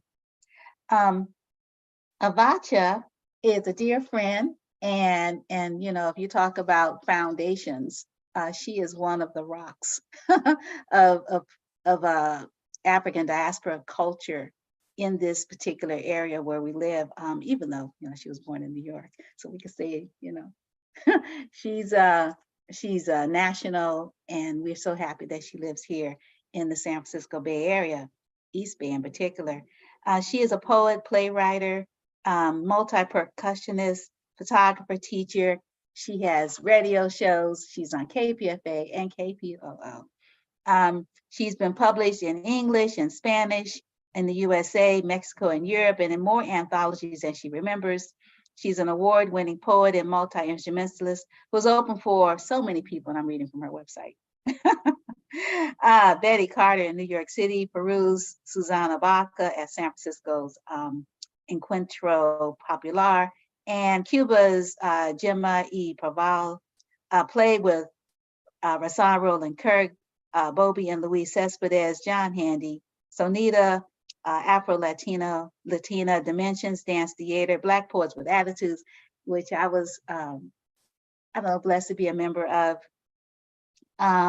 Nikki Giovanni, Los Angeles Build and Art, Dwight Tribble, Diamana Cora, West African Dance Company, and it goes on. And she hosts a really wonderful reading at the Cesar Chavez Library every month, and she could tell you when that is, because I don't remember the date exactly. Each month it's a free event, and she has the creme de la creme, which includes you, sharing poetry. And that particular branch is located right in the Fruitvale BART station. Here's the BART station, and there's the library. It's really, really lovely. So without further ado, I'm going to welcome into the space our dear sister, Avotcja. You're muted, Avotcja. Hey, I'm so honored to be here. And like Raymond, I was here at the first. In fact, out of all these 33 years, I only missed once and I had a gig that day. And, you deserve a lot of praise for this. It's a powerful thing. And our poetry series, she mentioned, because of the pandemic, we're on Zoom, and we're going to be today from 3 to 5. So if you haven't had enough poetry, in fact, I saw Sister Makeda is here. She's one of our features today. And several people who are here have been features in our series. It's a multilingual series, and hopefully you'll join us. So let me do, I want to read stuff from my book, With Every Step I Take 2, and also the Black Fire this time, and maybe some stuff that's coming out in the next book, which is called Otal Mosaic, es Pura Candela. And so I'm going to read a little piece of Global African Jazz Dance, which is a very long poem, and then go into True Confessions of a Sound Junkie, because I thought they fit pretty well together. And I want to say thank you to all of you who are here. Raymond mentioned Eric Jacobson, who was a kid that he brought Eric Jacobson is a full-grown man and is a professor at the California Jazz Conservatory and the founder of the 17-piece Electric Squeezebox Orchestra, and I'm their resident poet. We perform every second Sunday there. So if you're in the Bay Area, you want to hear some great jazz, come and join us. But anyway, enough of that. Okay, Global African Jazz Dance, a piece. I am poetry's musical child, a born-again sound freak. I have always been here and I will always been here. Ay, Dios mío, start again. I am poetry's musical child, a born-again sound freak. I have always been here and I will always be here. And at this time, like all the other times, it was no accident. Someone somewhere in the bush wished me into existence. My coming was written in the field by some no-writing ancestor. An ancestor was always watching and noticed every single time old massa wasn't looking and took a break from being broken. An ancestor is brave enough and defiant enough to risk their life and sing and dance and pray me into existence. I am the prize, the result of all their desperation, their trials and tribulations. I am the product of all those lives lived in whispers, the dreams they died for, the wish they couldn't speak of as me, a girl child called into being as much by necessity as by love, and set free by all the unseen tears of too many brothers left hanging from too many trees. Too mad to be sad. The ancestor just spit me out and I was back in the mix. Choice, I had no say. I was given a job to do and I landed on the road where Howlin' Wolf, Sunrise, and Celia Cruz chorus passed and danced. True Confessions of a Sound Junkie. I say I am a bona fide sound junkie. Call me a child of music. I was created, born to the tune that called two very beautiful but incompatible dances together, to make love, to make me, to the rhythmic humming of rusty bed springs. And on that night, the slippery moans and warm sweat sounds of their love dance became the song that is me. The sensuous sounds of their love dance sang me into existence. That night did not walk in softly, and neither did I. I came with all the fire and wild passion of a hurricane, like a shy tornado. I heard music rustling in the newspapers in the street, and a symphony in the sound of dripping water. Every squeaky door and leaky faucet had its song to sing. I even heard music in the dice games on the corner. I ran wild and free like the doo-wops and mambos, kaizo, calypso, boleros, gospel, bombas, sambas, blues, and jazz. Sweet, uncontrollable melodies that were everywhere. Melodies that drowned the filth of city streets, but always left a place for me in the silence between their notes. And every time I thought I'd lose it because the racket was more than I could stand, Spirit said, listen, listen, listen, listen for the rhythm, listen. It's there, listen, all around you. There's music everywhere. Listen, listen, listen, find the rhythm, listen to the rhythm. And when you become that rhythm, you'll find that noise is only a lonely sound, sound, sound, sound, sound, sound, sound, waiting. Sound waiting, waiting for someone who does more than just hear with their ears. Spirit said, listen. Noise ain't nothing but a lonely sound waiting, waiting, waiting, impatiently waiting, looking for a friend. And I knew that I could be that friend, that wild and crazy friend who's not afraid to grab the stage and let the people know noise ain't nothing but a sad and lonely sound. A lonely sound waiting for a song to sing, waiting, impatiently waiting, searching for that somebody who listened long enough to make her want to sing, someone like me. Someone like you, someone that knew that noise ain't nothing but a sad and lonely sound, sound, sound, sound, sound, sound, sound, sound, and just another naked note, looking for some clothes. I want to thank you for putting this together, and I really be on the same bill with my kind friend, the first poet laureate of Oakland, Ayodele Nzinga. They took long enough. I mean, Oakland's been here since dirt got dirty, but they sure took long enough to get a poet laureate. So I'm grateful that she made it. We sisters get misunderstood a lot. This is called Cactus Flower. The cactus is a remarkable plant. Sister to Black woman who too has been made prickly and hard on the outside, but somehow still remains on the inside soft and gentle. And where there is no visible water, you can always drink from her, for she is a reservoir of water and life, even in the driest and deadliest of deserts. And when you need protection, you can always depend on her, for she is as dangerous as the angry machete, and when hunger strikes, she is the finest and tastiest of food. She is at the same time both medicine and nourishment. The cactus is strong and unbelievably adaptable. She is impossible. I say she's impossible to destroy, as she is self-sustaining when necessary. She leaves a seed everywhere, and her children grow under any and all conditions. She blooms in both the snow and the nighttime, and the flowers are always beautiful. She is indomitable. All this is to say, congratulations, my sister Cactus Lady. You deserve 2 awards. One for your art, which feeds our soul, and another for your cactus-like endurance, which feeds our dignity and pride. Hey, mommy, go on now. You have spread your seeds well. I'm very honored as a musician. I've worked with a lot of dance companies, and one of those companies is the Amanakota West African Dance Company. And I wrote this for them. It's called The Rhythm in Us. In the beginning, I say, in the beginning, there was only the sound of rhythm, the metrical vibrations of the wind caressing a cocoa palm, a slow, never-ending, predictable pulse, ear candy. The reliable heartbeat of the cosmos, it was God's dance. The medicine in every mother's lullaby, the healing, the rhythm, the deliberate, inexplicable beauty of nature's hand, a mysterious, unnameable something, the hidden but ever-present cadence of a desert storm, forever singing to us. It has always been the rhythm keeping us alive, from the beat of our hearts to the call of the drum. The djembe and the junjun dictated the sway of our sisters' hips, and the sensual swagger of our youngsters warped. Our children strutted their stuff like peacocks, flashing rhythmic wings of go-go kui and rah-rah arrogance. We were wealthy with the joy of creativity and had no need for superficial supplements. It was all about the rhythm. The unifying power of the sound that flowed through us. Our organic music had guts enough to be fun, was nutritional, therapeutic, and shamelessly proud.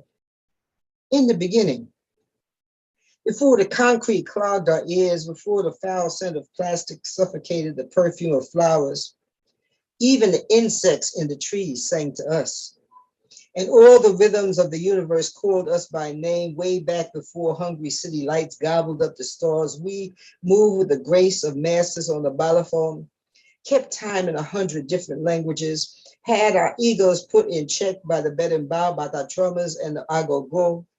It was the rhythm that looked after us even when the going got rough and they took away the drum. Our fathers, our fathers went into labor and gave birth to steel drums, put us to bed fortified by the spiritual intensity of Mbira, wrapped us in the storytelling prowess of Kora and Ngoma, told us with the Sabbath to dream with our eyes wide open and never forget it was the rhythm. It's always the rhythm. It's always going to be the rhythm, our heartbeat, the master key, the symmetrical healing tonica, mystical rhythmic power that clears a healthy path to total unity, sings nonstop to the core of our soul. This drum core taking us home, and we are reborn in dance. Forgive my voice. Unlike a lot of you folks, I'm an old musician and I do not wake up in the morning. Which is a testament to the fact that I do love you, Wanda, and this poetry series, but I'm here, so forgive my voice if it sounds kind of froggy. I'm still just waking up. For folks that know me, know that I am a music fanatic. I'm hooked. I eat vitamin B flat every day, and it keeps me strong. And my 3 favorite, probably I shouldn't really say it, but I guess I will. My 3 favorite pieces of types of music would be jazz, Latin jazz, and blues. I'm talking about gut bucket Delta blues. So I write a lot of stuff about blues, and I go into the South a lot because of it, because it always, the first time I heard it, I heard the Africa there, and that Delta blues, if you listen to that, comes straight out of Mali. Straight out of Mali. If you don't believe me, do your research. A good place to start would be Ali Farka Khan. Anyway, this is called Too Proud to Sing the Blues, because it blew my mind in New York. You go to a blues concert And New York, and people forget, New York is right on the South. I mean, right, you you take a hop, skip, and a jump, and you're in the South. But you know, you go to blues concerts, they'd be packed. I came to California, the first blues concert I went to see James Cotton, who I love, in Berkeley, California. There were 7 Black folks in the house, and I had brought 3 or 4 of them. The rest were cleaning up the place. And I said, what is going on here? So I wrote this poem. It's called Too Proud to Sing the Blues. Now I know there's nobody in this little thing that we're doing today that would fall into this category. But if you are one of those people hiding somewhere, I dedicate this to you. Too proud to sing the blues. You say you're ashamed of the blues. You got a lot of nerve. Would you throw away your own feet that walk all the way through all this hell so you can lift up your big head and look straight in the eye of freedom? Feet that walk through hell just so you could say, oh, well, now is now and that was then. And today ain't nothing but a party days. We don't need no blues or memories of way back when. Days when we didn't even have a pot to piss in or a window to throw it out, much less a guitar to play on. And now, you know, you got the nerve to be ashamed. Ashamed of what? Ashamed of your own granddaddy who never did nothing, just picked cotton from Kansas to Kansas. Pick cotton till his hands would bleed. Pick cotton till he was weak in the knees. Pick all that damn cotton just so you could eat. Folks say he walked all the way from Mississippi just so we could read that. You turn around and deny his country behind ever existed and say you're too proud to sing the blues.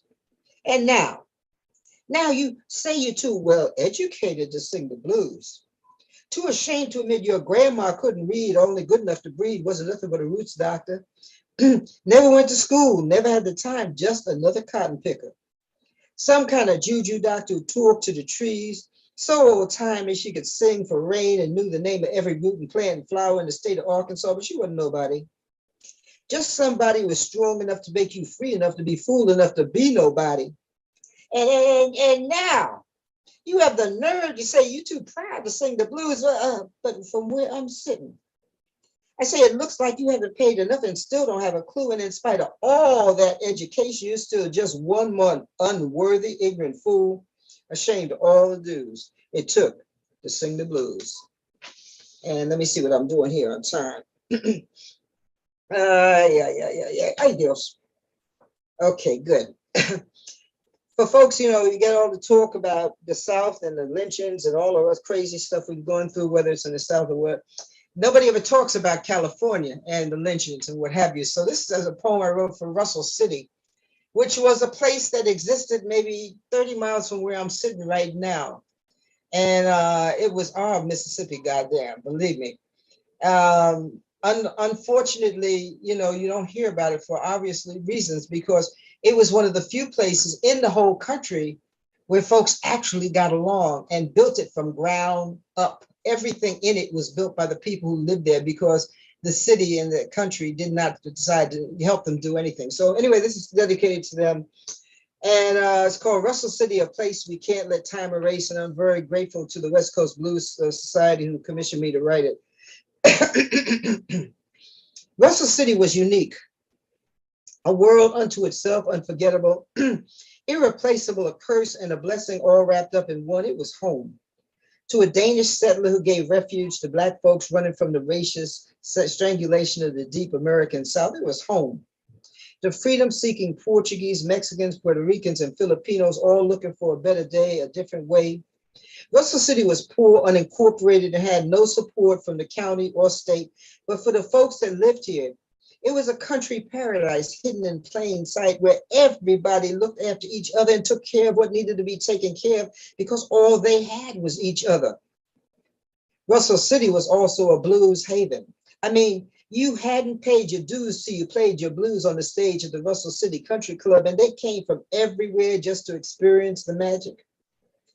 There was blues dripping like sweat off the walls and climbing up into the soul of dancers' legs. That blues came alive in the dirt beneath the feet. And it was like a cavalcade of stars at this little club in the country. Everyone from Big Mama Thornton to T-Bone Walker, Eddie James, Lowell Folsom, Elsie Good Rock and Robinson, Duke Boy Bonner, John Lee Hooker, Sugar Pie DeSanto, and even the great Ray Charles, who had cars lined up for blocks when he came to town. But Then big money snakes started creeping around. And unexplained fires started appearing all over the place. The town of Russell City was immediately declared a disgraceful blight, a slum, and a squalid mess in the press. In 1963, eminent domain was declared and all the residents forced to relocate to make room, they said, for an industrial park. The last forced to move was Ernesto Nava, who just happened to be the son of Mexican revolutionary Pancho Villa, whose home was coincidentally burned down 2 hours after his forced evacuation. Russell City may have been poor and unincorporated, but it was home, a home that helped create the post-war American blues. And as a friend of mine said, created a Blaxican space where we all felt safe, in a place filled with memories of community and Sunday morning, waking up to the neighborhood smell of chorizo and cornbread and bittersweet flashbacks of a Northern California dream deferred in a place we can't let time erase, a place called Russell City. Let's see, I'm running out of time, so let me cut down things here. Okay. This is called the We of Us, because I think it's time that we stop playing this game, the me, I. So anyway. Oh, and this is in Blackfire this time, by the way. A book you all should have. An amazing book that I'm so grateful to be in. When I write, I dress yesterday's vision in today's rhythms, and I tap dance all over the page with every poem. And with every single word I write, I am reliving everything these cultureless cultures have tried their best to bury and replace with the sadness of their emptiness. And I continue to sing, keeping the ancestors alive by singing their songs, expanding tradition with new words in strange lands. I am the recognition of all the traditions the soulless have tried to erase, but with a giant thank you in our hearts, we joyfully climb out of the acceptable respectability of their passionless graveyards and are reborn in every poem we write. We sing to you through the rhythmic fire of samba. Every rumba reinstates your presence in our DNA. We cry the unashamed truth through the bluest of blues, exploding like the bomba in the face of your colonial insanity, and boldly fight the power with doo-wop, hip-hop, and jazz. I refuse to silently accept the unacceptable suicidal demise of our existence, when every single day I can taste the we of us striving. We are more than just surviving. We are cultural alchemists, an undeniable force of creativity and motion. And through our creativity, we decolonize our legacy and free our minds and spirits. We are a whole lot more than you and me. It's all about the you in me, the me and you, the we of us, writing our way out of the delusion of manifest destiny, self-righteous madness, and reinvigorating the dreams our ancestors died for. And let's see, I think what I'll do is close with this one here, because I think I am out of time. Let me check here. Oh, got 2 minutes. Okay, I'm in good shape. Okay. Let's see here. Okay, 1 second, let me get this here. Okay. This is called Soundly Metaphysical. I want to thank you for listening to my words, and please continue to support the word and let folks know this thing has been going on for 33 years, and I hope it goes on 33 years after I'm no longer here. But thank you once again, Wanda, for having me and all of us, and for keeping this fire alive. And Ayodele, stay on her case, because one of my favorite poems by her that she never reads, which is probably the greatest poem ever written, Cotton. Stay on her case, make sure she does it soon, because if I don't get that poem soon, I'm gonna get a whole posse of folks get outside our house. She lives not far from me, and start a chant out there, Cotton, Cotton, Ayodele. Anyway, I'm gonna shut up. Thanks for listening. And forgive my voice. Soundly Metaphysical. I play with a group. We've been together, wow, about 20 years now. Called Avotcja and Modupwe. Modupwe means gratitude or thank you. My Nigerian brother should know that. I hope I said it correctly. I was once married in another life to a guy from Nigeria who always talked about how grateful I always was. And so we named the group Modupwe. And because there were several other groups in the country named Modupwe, one of the guys with the pianist with our group said, oh, no. So he called it Avotcja and Modo Fue.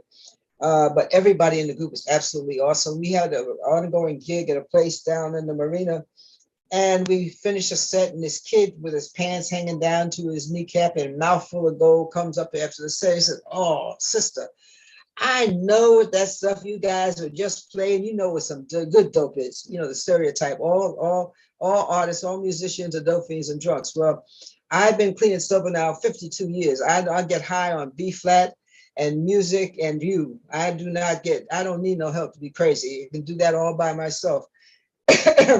So I wrote this poem at him because I don't believe in violence, because I wanted to slap him upside the head. But I wrote this poem. It's called Soundly Metaphysical. My music. My music is an orgasmic synonym for all that is real. An organic vibrational healing, a sanctified tone poem. I deal in sound. I say I deal in sound. Call me a metaphysician, a doctor of sound. Another edition on the latter tradition, another one of those trying to be spiritual music nuts. Pushing 100% natural medicine, melodic music, medicine, non-toxic cures from B flat to high C. I got a music Jones that won't let go. It's a heavy gift. Azora Neale Hurston, Jose Montoya word song, a gift to lift us, a healthy intoxicant that's stronger than drugs. An ever-expanding ritual fix that's everywhere all the time. Music is the song that sings me, that flows through me, the song that is me. Music is the funk in the Joe Cooper tune, Duke Ellington's Mistress, the bee that bites in Betty Carter's bop, the blood in my veins. Poetic music is the air I breathe, the heart of every dream I dream. Sounds so strong, I can see it. Can you hear it, feel it? I gotta know if you ever even noticed it. Music's calling and calling, calling and calling and calling. It's always talking, calling you calmly, inviting you as sensually as a caress, holding you warmly, hauntingly, desperately like a scream. Music. I say music is a unifier, the one sure thing that brings this world together, the only universal language. Music is a brazenly unrepentant flirt, comes speaking sweetly, teasing, swinging, talking, jiving, every idiom that's ever been. A language so strong that even the deaf can taste it. Are you listening? I say, are you listening? It's begging you to heal. Music and the music of the word is medicine. A poetic musician is a traditional healer. I'm a dealer, a metaphysician who deals in sound, medicinal sound. And I say, right now, it's only high I'm pushing. And right now, I feel a healing coming on. Anybody out there want some? Anyway, enough of my words. That poem, by the way, is not only in my book, it's also on a CD with that band I was talking about, that Eric Jacobson, that used to be one of Nat's students. We have a CD called Electric Squeeze Rock Voices plus Voices. And I'll put it in some other things in the chat. Please buy CDs, buy books. We musicians do need to pay rent, as well as all of us poets. So buy our books, please, and keep supporting the word. And I'm going to shut up. Thank you. I hope I didn't talk too loud. Yeah. Thank you so much, Avotcja. Oh my goodness, this was so beautiful. Yeah, thank you so much. Well, we have some great poets coming up now. And I'm going to just tell you in the order, and hopefully you'll remember. And if you don't, I'll repeat it. So we got that cotton. We want cotton. Ayodele, we want cotton. So hopefully, you know, that chant. Oh, I think she said okay. Oh, I think. Did you say okay, Ayodele? That you will do cotton? Cool. Yes. Awesome. Okay. So we're going to have this next group, and then we will have Ayodele do cotton. So we have Makeda, Mama Makeda, followed by Tanya Lazar Lee, followed by Darlene Roberts, and then Andre Lamont Wilson. So you all are the quartet. I don't see Makeda. Oh, did she drop off again? Oh, Yeah. darn. Okay, so Tanya, you're up. Okay, give me 1 sec. I was not expecting that. Okay, I'm on. It's petting my son. I'm on. All right. So this, I just want to say I'm Babatunde and Babatunde Lee and Virginia Lee's daughter. So I just wanted to say that because I'm representing them. But my mom's from the UK and my dad's American, so that's why you get me. Voila. So just in case you were like, the accent, yeah. So that's why. All right, and the poem I'm doing is called The Lines. You think you don't have to take sides when the lines get blurred in life. From your modern day castle top, you're blind. What do you care? Win or lose, you're fine. It's not your skin in the mix. It's not your precious blood being spilt. Your kin in getting drafted to fight any world wars. It's a piece of cake when you keep moving the goalpost. It's easy to sit on the fence and not take sides. It's both sides that's to blame. The two-time impeached, failed coup plotter, former guy said. But behind closed doors, like him, you're in it for yours. And if you could stick it to Obama and any others, well, you do it and you enjoy doing it. You think women are inferior, and there's no empathy to be found because there's no scarlet letters being handed out. You think it's a good thing that Republicans have eliminated Roe. Those little girls shouldn't have a choice, and you haven't contemplated the levels of harm. Well, you have, and you couldn't give a darn. When you sit in luxury and comfort, when you're privileged and connected, when you're a success in fake real life, or is it real fake life? What's your side? Come on, pick one side. When you so-called arrived, but your money is not your own. Russia, are you listening? When your finances and your future face no unforeseeable problems. Thanks, Dad. Of course, life's all right. It's effing fabulous. The lines securely hold you in their loving arms. But for us, on the other side, suspected violent Antifa, Black Lives Matter rioters or looters, we get the gloves off approach, a lethal approach. Even when we're obeying and on the ground, we get skin penetrating rubber bullets and toxic gas. There's no love to be found.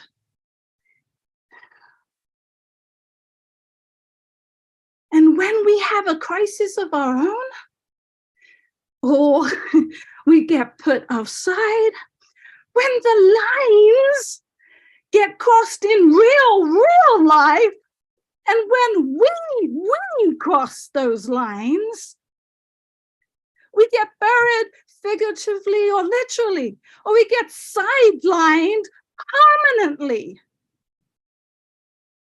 And our financial corporate avenues dry up.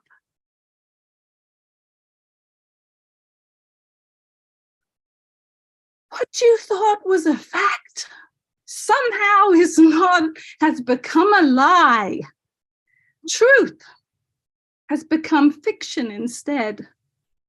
Science is whatever you feel. It is. And the narrative is set. These same lines that keep the status quo still exist to divide and conquer certain folks. poor and working class, whites and people of color kind of folks, seeks out social and political rebels. And revolution leaders seeks out them, putting them in a box or in a cell. It don't matter. What has become of us? Or have we always been this nuts? Thank you. Was that rhetorical? Have we always been that nuts? Right, as well. Yeah. You might be wondering the reference to the former guy. I hope you guys got that. The Donald Trump, right? Just in case you didn't get that. Yeah, thanks. Mama Makita, are you here? Is she back, Carla? I still don't see Mama Makita. I texted her. Okay. Yeah, she's having some real technical issues today. Okay, well, we'll come back. So now we have Darlene Roberts, one of the sisters with gaps. I have unmuted. Okay, so this first piece is Taking My Stand. I'm going to attempt some music with this. So Darlene, did you not want us to see you? Just ask. It would be better for all of us if you didn't see me. I'm just saying, because I went to Thomas Simpson's Afro Solo last night, and I got in a little late, and so here I am. I'm like Avotcja. I'm not a morning person. So I'm going to play Crisis. Okay. Wait a minute, how does this? Wait, did I turn it on?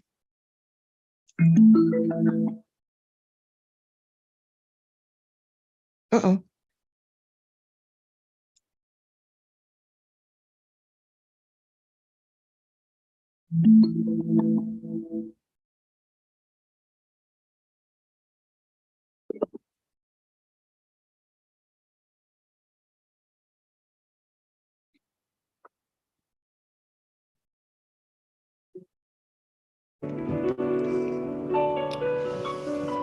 Taking My Stand. A tribute to the Statue of Liberty.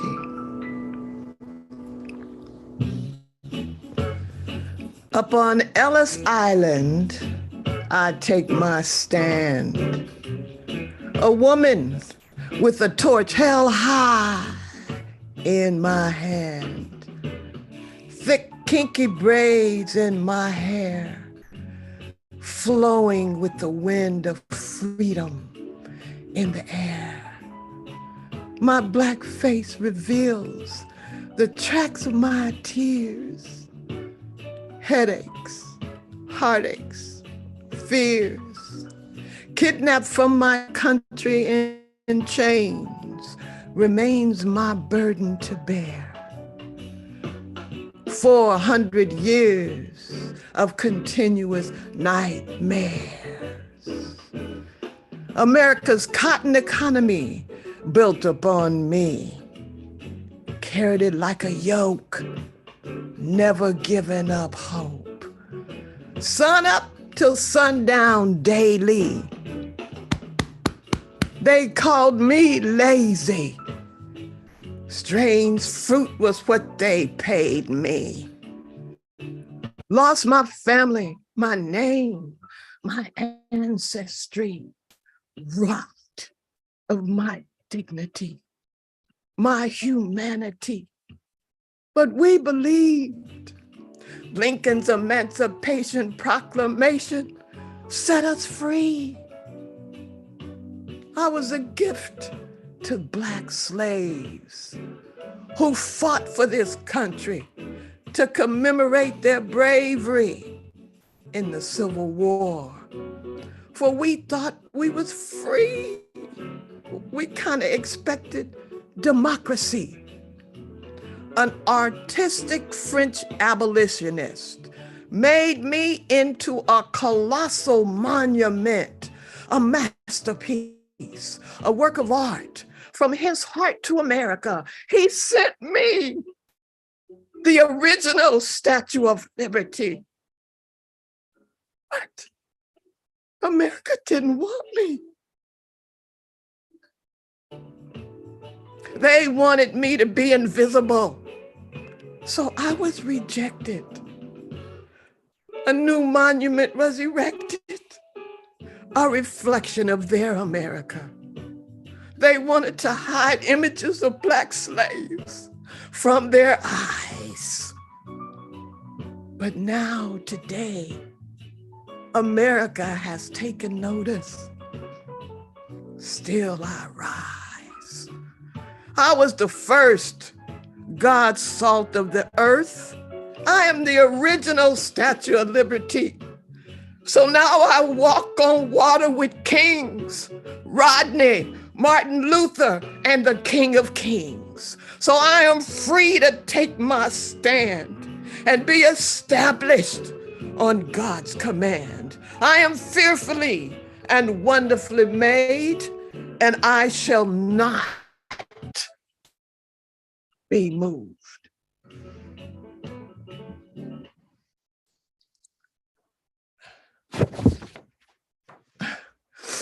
I'm sorry, I got a little emotional. Okay, thank you. Thank you. Hey, is that hand clapping? How come I can't hear? Oh.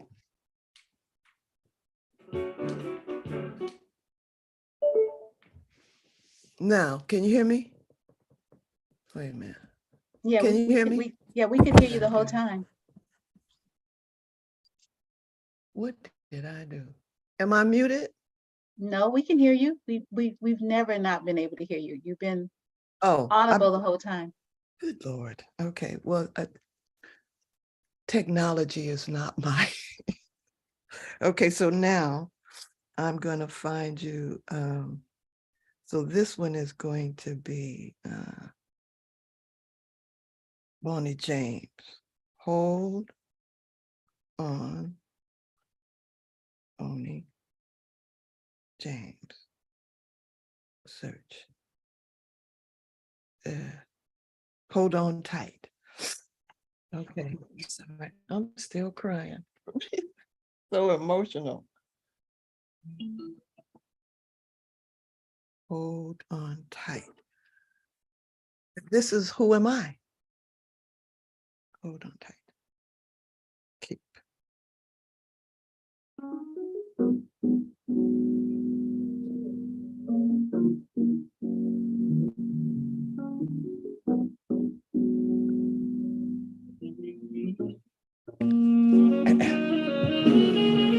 I am midnight skies, moonlit nights, and rare African sunsets.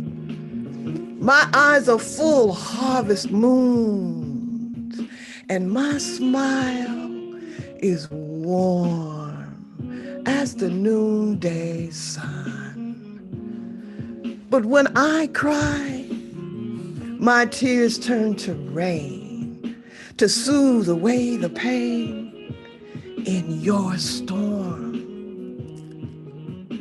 And after the storm, carefully, I sketch a sacred rainbow across the sky to signify that God is still on his heavenly throne to shepherd you with a watchful, I am deeper than the valley of the ocean floor, yet my breasts peak like the mighty Rocky Mountains, and they sup all the children of the world. God handed me the ocean for my mirror to reflect my beauty beyond compare. And you'll know when I have been there by magnolia blossoms in the air. I wear red tropical lace gardens from my royal nightgowns, and I'm proud to wear a halo full of stars that sparkle like diamonds in a priceless golden crown. I gave the bees God's recipe for making honey, taught the fish how to swim and the birds how to fly. Though they toil not for their living, still I must provide so God's creatures may survive. I awake you in God's love at sunrise and retire you in his peaceful rest at sunset. He tells me when to make it rain or snow, make the sun shine and the moon glow. For God gave me full control, and when he commands me, I obey. I am calm as a gentle sea breeze, or I can rage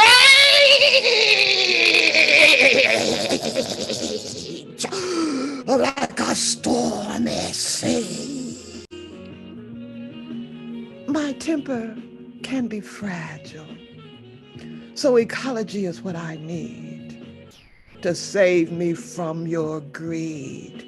It's destroying me globally. You've been so corrupt, it's causing me to self-destruct. So don't be surprised when I wave at you with a bitter goodbye. I am nature, the mother of your dying world.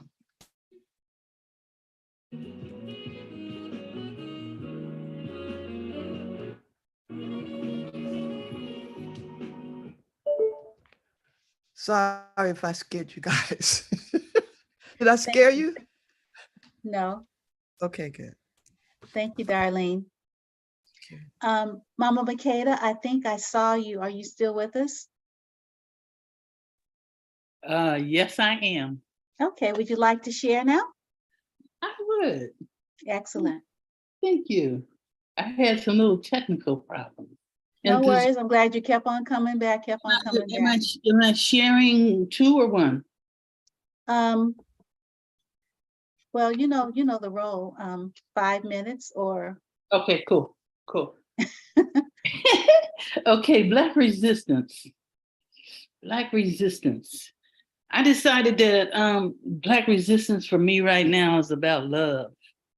That whatever goes down, I'm gonna turn it into something sweet. So I fell in love with words in the first grade when Sister Mary Agnes read a poem. Over the years, words have been shelter and a mother and a safe place for me. I didn't know the power of the breath behind my words or the purpose of my passion until I was given a diagnosis, 4-stage cancer and a date with death. In the beginning, they harvested a kidney, and 6 months later, a lung, and then a gallbladder. A few weeks after the last surgery, I went home to Africa. I was sitting on the sea in Cape Coast pondering. A strong wind blew through me. In the silence, I heard the ancestors whisper, "Not yet." 7 years later, I'm still living my dreams. Upon awakening in this new dimension, life has a new meaning. Poetry is medicine to my body and food to my soul. What I say becomes, and there is no death. I sat wide leg on the shore in Ghana, spitting words at the wind, dressed up verses, rhythm and rhymes, sometimes laughing, but mostly crying, looking for a lovelier way of dying. When I was a child, I bargained with God, buried my mama, gave birth to a savior, crooned, "What's going on?" Lived and loved free. Now death is facing me, embracing me, chasing me, and I'm sitting wide leg on the shore of Ghana, spitting words at the wind. A million footprints cast in the sand gathered around me, pouring out a sweet elegy, blowing a smooth melody about thriving, surviving, coming out of hiding, about speaking. It's about unforgettable, about unspeakable, about living and loving and kissing and hugging, about life. I sat wide leg on the shore in Ghana, spitting words at the wind, and I heard the ancestors whisper, not yet. The water parted, the mountain moved, death picked up its bed and walked, and there was evening and there was morning the first day.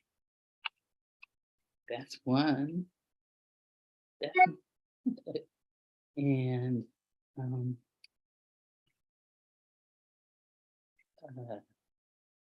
excuse me just for a minute. Oh Lord.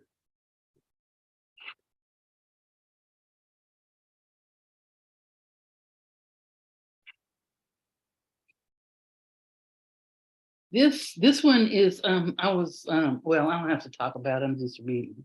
It's sweet. Yeah, it reminds me of my daddy. It's called The Handkerchief from the Back in the Day collection. 2 days a month, Mama washed and pressed our hair and tied huge bows in our braids and gave us bangs if Daddy came through the kitchen and asked her to. Sometimes I wondered if bangs was his business, but that was back when Black women had their own self business. Mama dressed us up in frilly homemade dresses, greased our legs, fed us some salmon croquettes, grits, and biscuits, and told us to put on a sweater. Shiny legs shiny with Vaseline, we raced to the blue Buick parked in the driveway to see who was gonna sit in the front seat next to Daddy. Daddy was fine and Black and always dressed sharp as a tack. Casual suit, Stetson hat, Stacey Adams on his feet, Mason ring on his pinky, and an old school gold tooth that sparkled when he grinned. Daddy never left home without his handkerchief. It was for things in your eye, splinters in your fingers, food on your face, and tears. It was Saturday in Richmond, California, and the sky was cloudless, and all was well in our world. We were off to the library with Daddy, and then to Moo's, the neighborhood ice cream joint, where Daddy always ordered vanilla. Afterward, Daddy would press his hanky against the corners of my mouth, even if there was nothing there. I miss that. That's that poem. Talk about my daddy. And is that my 5 minutes?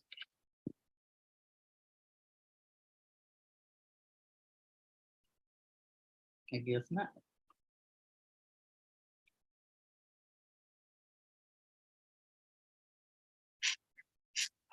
Okay.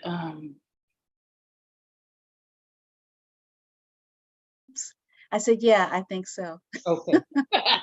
Okay, cool. Thank you. Thank you, everybody, for listening. Oh, you're quite welcome. Thank you. Oh, mercy. Andre.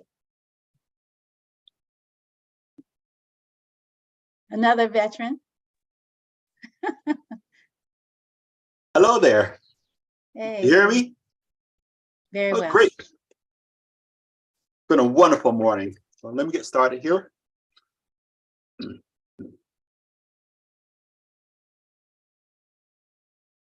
Naked. It takes a good guy with a gun to stop a bad guy with a gun. Or so the saying goes in America, where to be without a gun is to be naked. But I've heard of a man, James Shaw Jr., clothed, unarmed, and unprotected, who rushed and wrestled a naked mass shooter clothed in only a green army jacket and armed with an AR-15 and a bullet-riddled Nashville Waffle House. The gun was hot and he was naked, Shaw later told reporters. But none of that mattered. I'm just trying to get the gun away from him. Shaw grabbed and threw the gun behind the counter. Disarmed, the shooter fled and shed his one item of clothing and was later captured. I don't want people to think that I was a Terminator, Superman, or anybody like that. I was completely doing it just to save myself, Shaw said. Within each of us lies the potential for heroism, to clothe ourselves with a garment of courage we never knew our closet possessed. Thank you.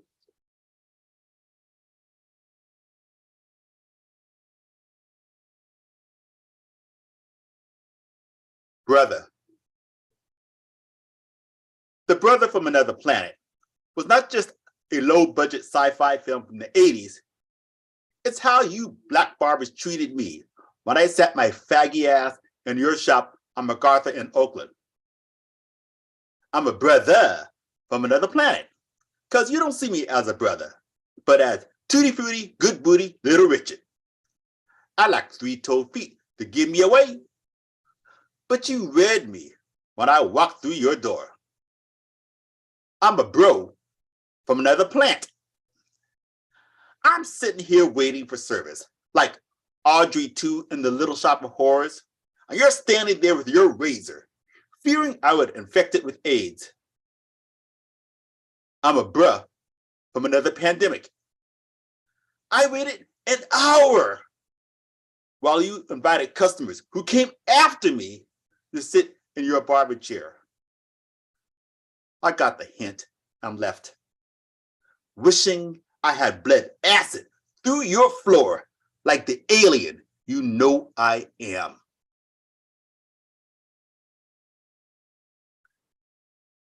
My last piece is from my very first chapbook, Hauntings, is a collection of meditations on lynchings, past and present. And it turns out I just did a count in the table of contents. About over half of the essays in this piece I performed at the annual poetry celebration over the past decade. So I'm going to perform with you one more piece that is in this piece, and this piece is called Brer Terrapin.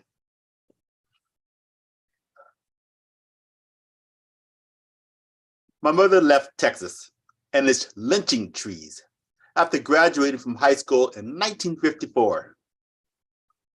She returned to California, where her family had worked in the shipyards during World War II. She married, had 2 kids, and divorced. According to my elder brother, Terry, she called her mother back in Texas and asked, "Mama, can I come home and live with you?" Mama spoke into the phone. You're raising 2 black boys who've always lived in the city. One boy is fast, like Brer Rabbit. The other boy is slow, like Brer Terrapin, and doesn't have the right temperament to live in the South. You bring him down here, and he's bound to say or do something that will get himself lynched. At the time of their conversation, several years had passed since Emmett Till, a black boy from Chicago, had been lynched while visiting relatives in Mississippi. He supposedly whistled out a white woman. My mother decided to stay and remarry in California, where I became her next son, born in a state rumored free of lynchings.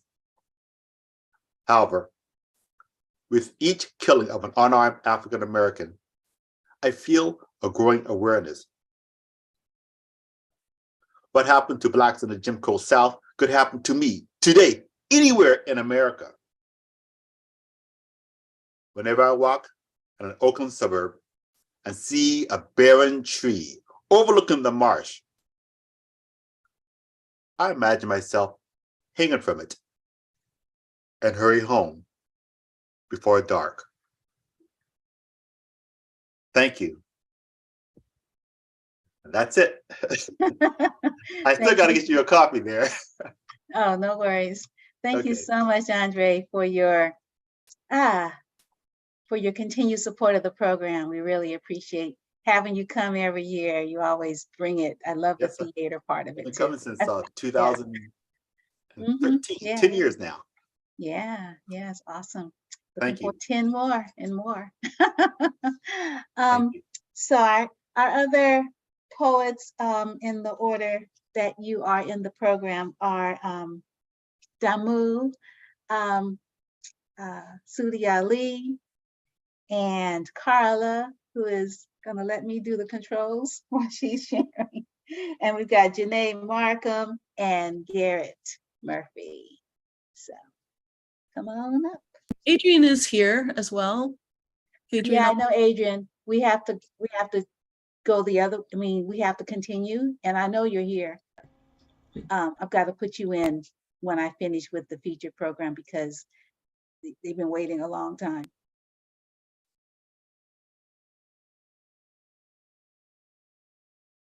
Damu, are you here still? Yeah, we're ready. Okay. Oh, there you are. I didn't see you. Sorry. Greetings, brothers and sisters. Peace and blessings. All praises to the Most High God, Olodumare, Amen Ra, Ama, Allah. It's a pleasure to be here to perform for you. All praises to the Most High. This first poem is entitled Serenity. And by request, I'm going to play a brief musical adaptation of the poem, then I will recite the poem.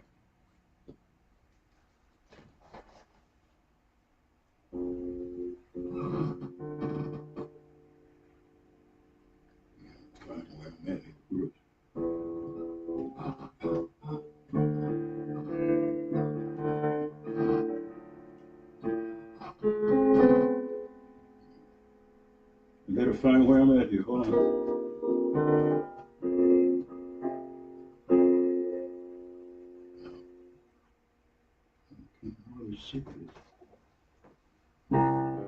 Okay. All right. Serenity.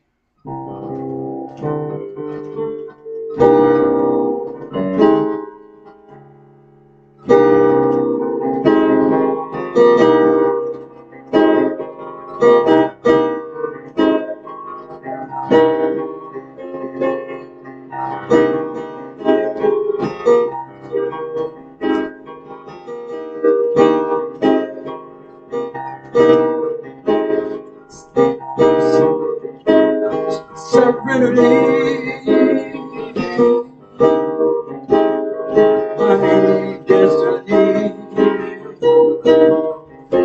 among the sun, moon, and stars. I'll fly away on that great day.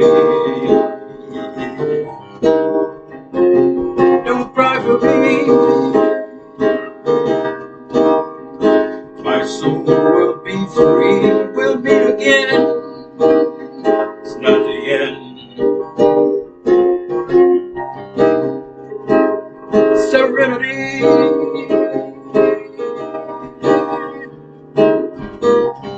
My destiny. On the sun and moon and stars, I will fly away.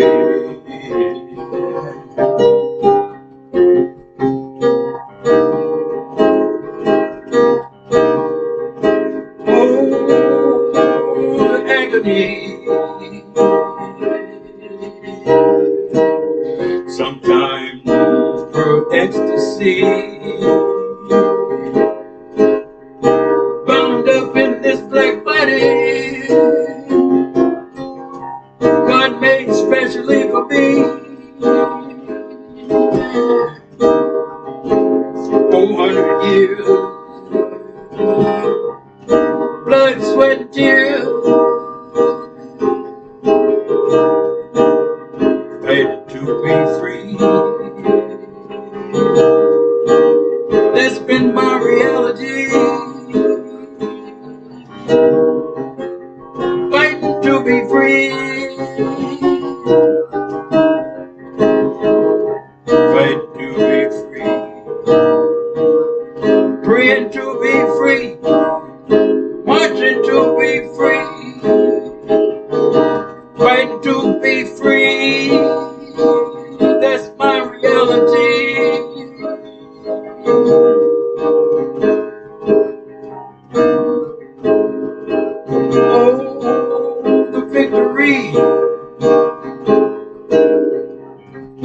we all find serenity.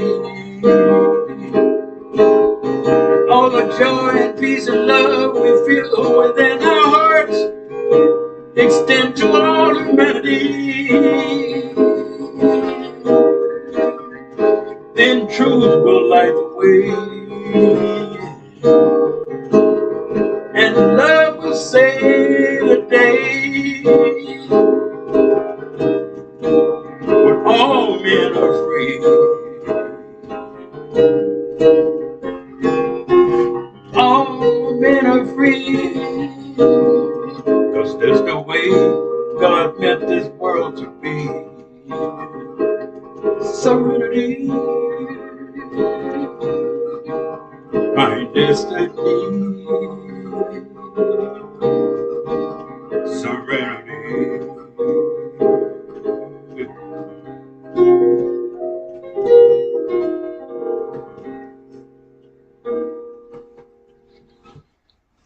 Okay, that's a musical adaptation of Serenity.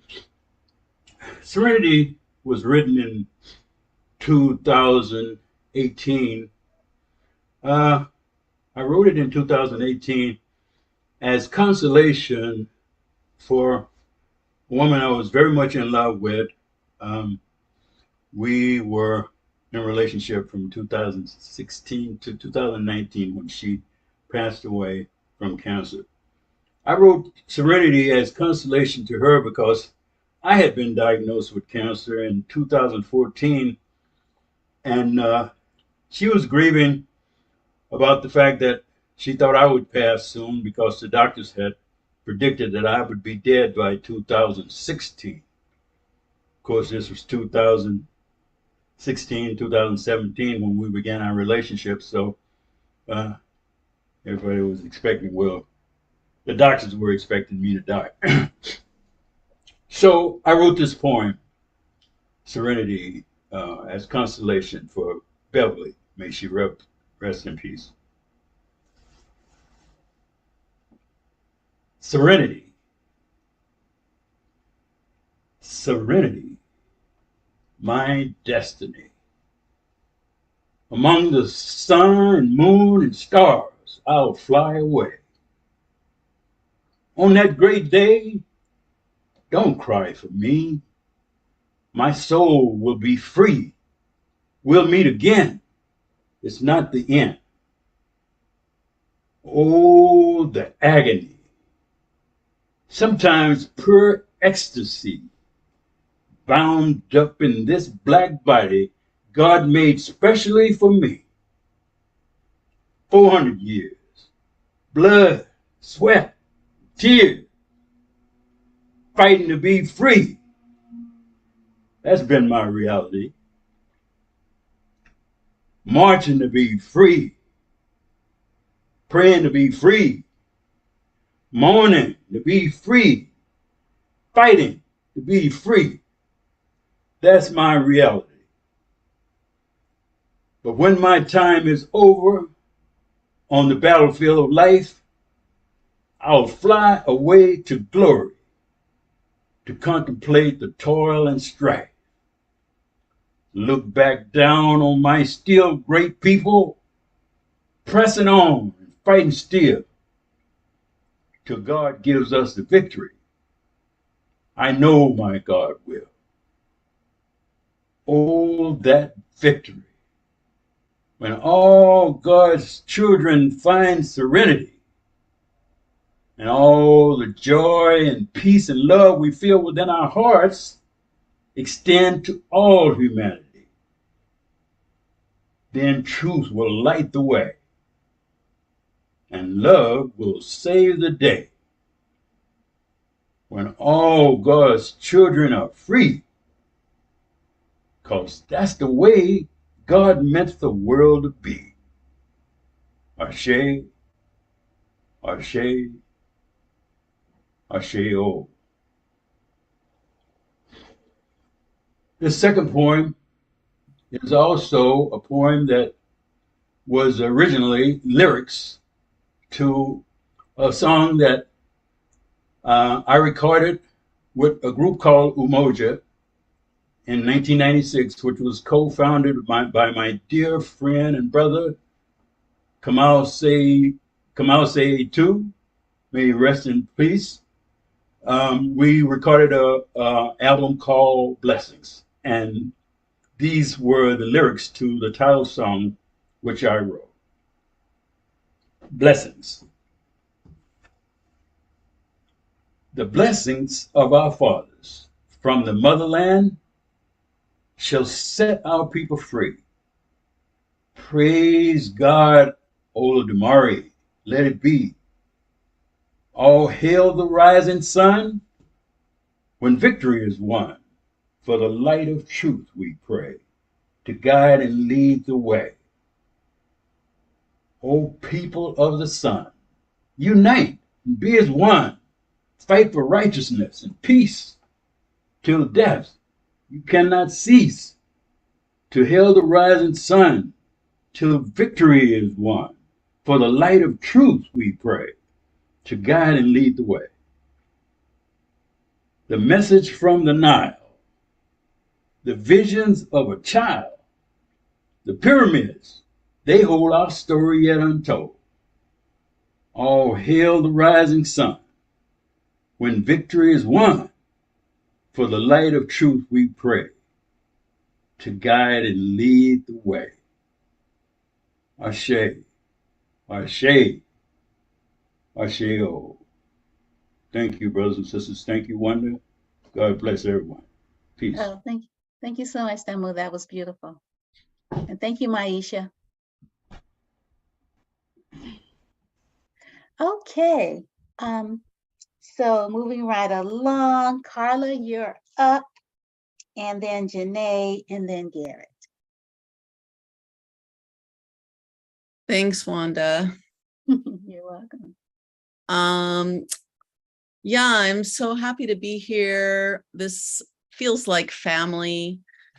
So many collaborations and so many memories. And actually, I just did an interview with Wanda for Adrienne Oliver's Black Gold Storytellers edition. And I had found these old flyers, which I want to share with people if I can. Let's see. Can you see? I think, is this the first? Is this the first one? The pink one? African American. The red one? No, that was when I used to do the Celebration of Love, which was another, I did that in March around spring. That particular tradition didn't pick up. Okay. But that was another one of my projects, yeah. And here's the third one. This is the green one is the third, the flyer. I've been thinking a lot about like making flyers by hand and posting them on walls and how things have changed so much. So I just thought I'd share that with folks. Mm-hmm. All right. I have two poems. I'll just go right into it. Why do Black people protest? Black people have always fought for this country, fought this country, fought for this country, fought. 1, alongside whites, occupying spaces of shadow. 2, my grandfather's hat and gun, crossbow, spurs. 3, matted in his twinkling eye, hair like a buffalo soldier's. 4, in the bedroom too is silence. The stop, the choking gall to aspire towards light. Of course, a synthetic illusion of freedom. Please hold my blistered cotton hand, love. Open the door. There's a baked ham on the front table. But to sacrifice my happiness to hatred, what for? Am I obligated to pay price paid so many times over? Arms weary from carrying the signpost, pinched nerves in the back of spines, I am a woman. And the second one is called Who Are You and Who Do You Love, Black Woman? My heart is at the dog's belly. It is lying in the street, blood. No one returned to pick it up. A man with curly brown hair dead. A silver heel, slamming of metal doors. I went home that night and all the glasses fell off the shelves. You could see right through me to the other side. I told you not to go there, daughter said. Thank you. Thank you, Wanda. And thank you for this beautiful platform. Thank you, Carla. I appreciate you as well. Okay, Janae. Hello, I want to start off by saying thank you, Wanda, for this opportunity. And I also want to say thank you to everyone for your songs and your poems. Like, they really are washing over me. And I just feel really honored to be here today. My first poem is called Microaggressions. They're always trying to penetrate my essence. They're always trying to figure me out. They're always staring, hesitating, pausing, taking deep breaths in between phrases, losing breath because they don't know what to say, growing red because they don't want to offend. And it is in that pause that they stare into my eyes and they try to invade my soul. They search without a response in return. I won't answer when you want me to. I won't be polite because it's the good thing to do. That's how the invasion starts. A look, a light touch, a nervous laugh. And then the next move is mine. Well, do I give? Do I keep my essence or do I give a piece of it away to make them more comfortable? So their backs can sit curved, comfortable in their chairs. I've been silent, but my eyes are daggers. Temporarily, they betray my position. I guess I better fix my face because we're playing chess, not checkers. Because I'm straddling two worlds. If I smile a bit more, would that make you more comfortable? If I laugh at your jokes, would that make you more comfortable? If I pretend not to have an opinion, are you comfortable now? No, you're not. You see, it doesn't matter if I force myself to assimilate, the fact still remains I'm Black. I'm a woman. I'm beautiful. I'm intelligent. So I will not hide behind my silence for you. I will not smile for you. I will not laugh for you. I will not stuff my intelligence into a category for you. You can't see me. You will not have access to my spirit or peer into my soul. You have to give just as much to me as I give to you. I'm not so nice now, am I? People don't like knowing they can't get something out of you for free. They don't like working for it. They want the innermost workings of you at their fingertips to play with. From one hand to the next, each movement uprooting a piece of your soul.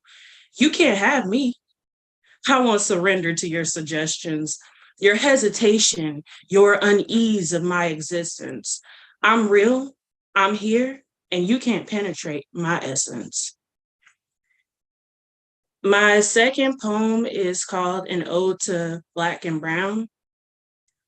They call you thieves, but the only thing you've stolen is my heart.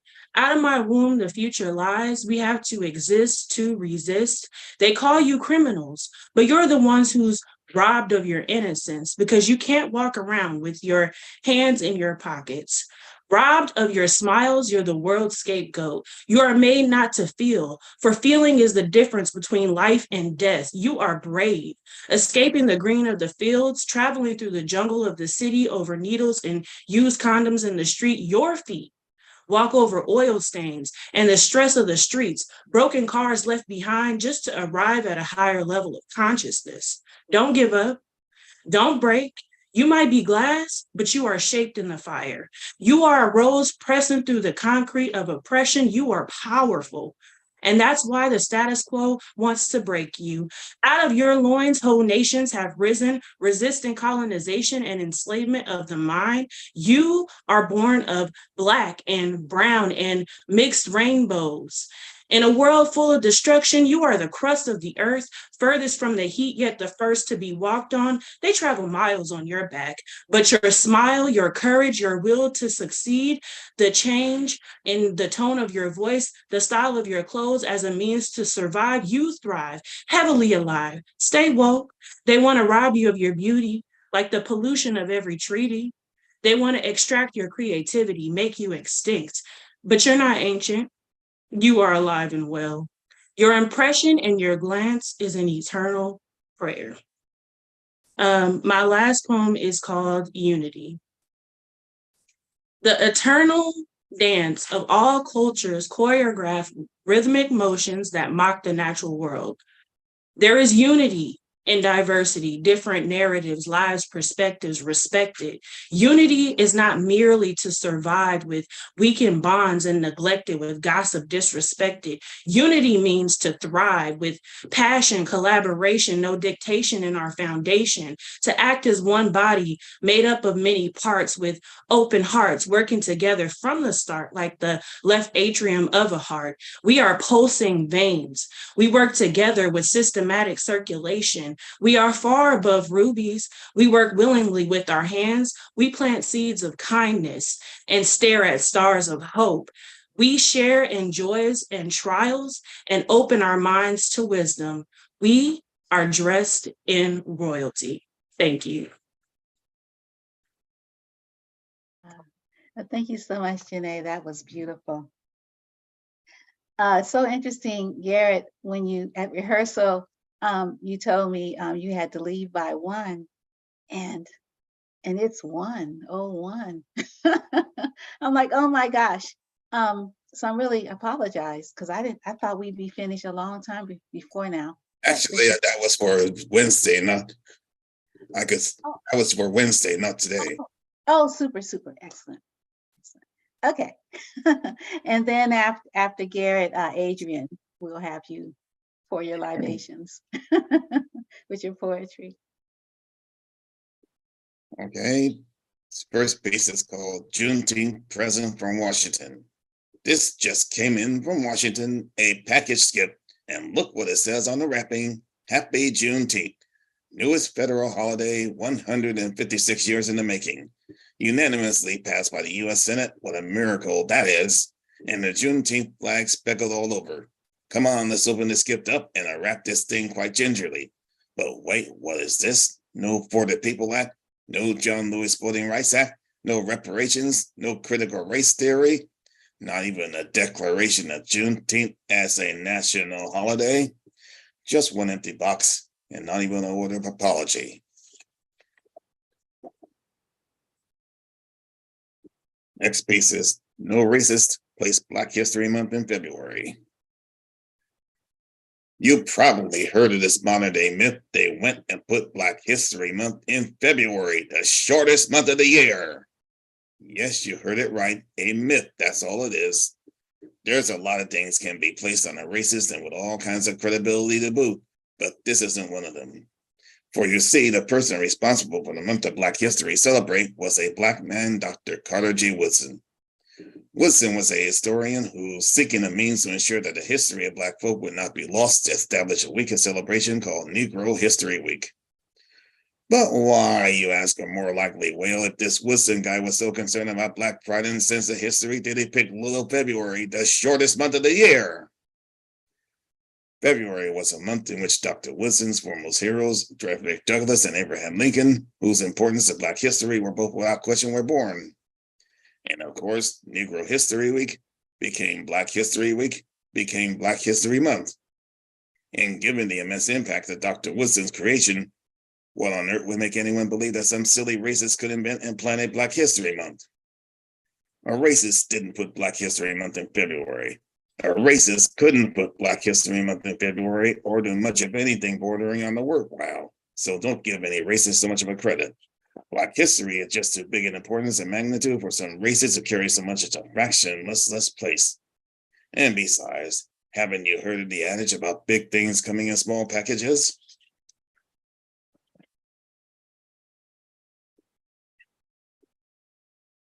Third piece is called 22 and a half years. That's what the murderer Derek Chauvin has got for the death of George Floyd. Could it have been more, or could it have been less? But whatever, one is inclined to ponder this query. A year apiece for an alleged counterfeit dollar plus interest?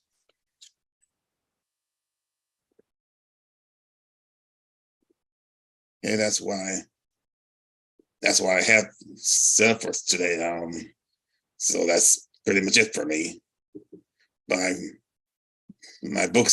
do have books available on through Amazon.com as well. Yeah. Thank you, Garrett. If you want to put any links in the chat, please feel free to do that to make it easier for people to find your work. I'll do that. Okay, super. Thank you again so much. Adrian, Danielle Oliver, we had you pouring libations at the beginning of the program. So, we've been pouring libations through the whole program. I'm so happy the names are still coming. So please share with us. Yes, thank you. And my apologies. I'm a community curator, professor. I'm always juggling multiple things. So thank you for being flexible and adding me here to the program. Would you like for me to just read one for the sake of time, or the two that Yeah, read the two. I shared with you? Okay. Yeah, they're very nice. I mean, all the work is nice, but we're over time. So it's like when you're over, right?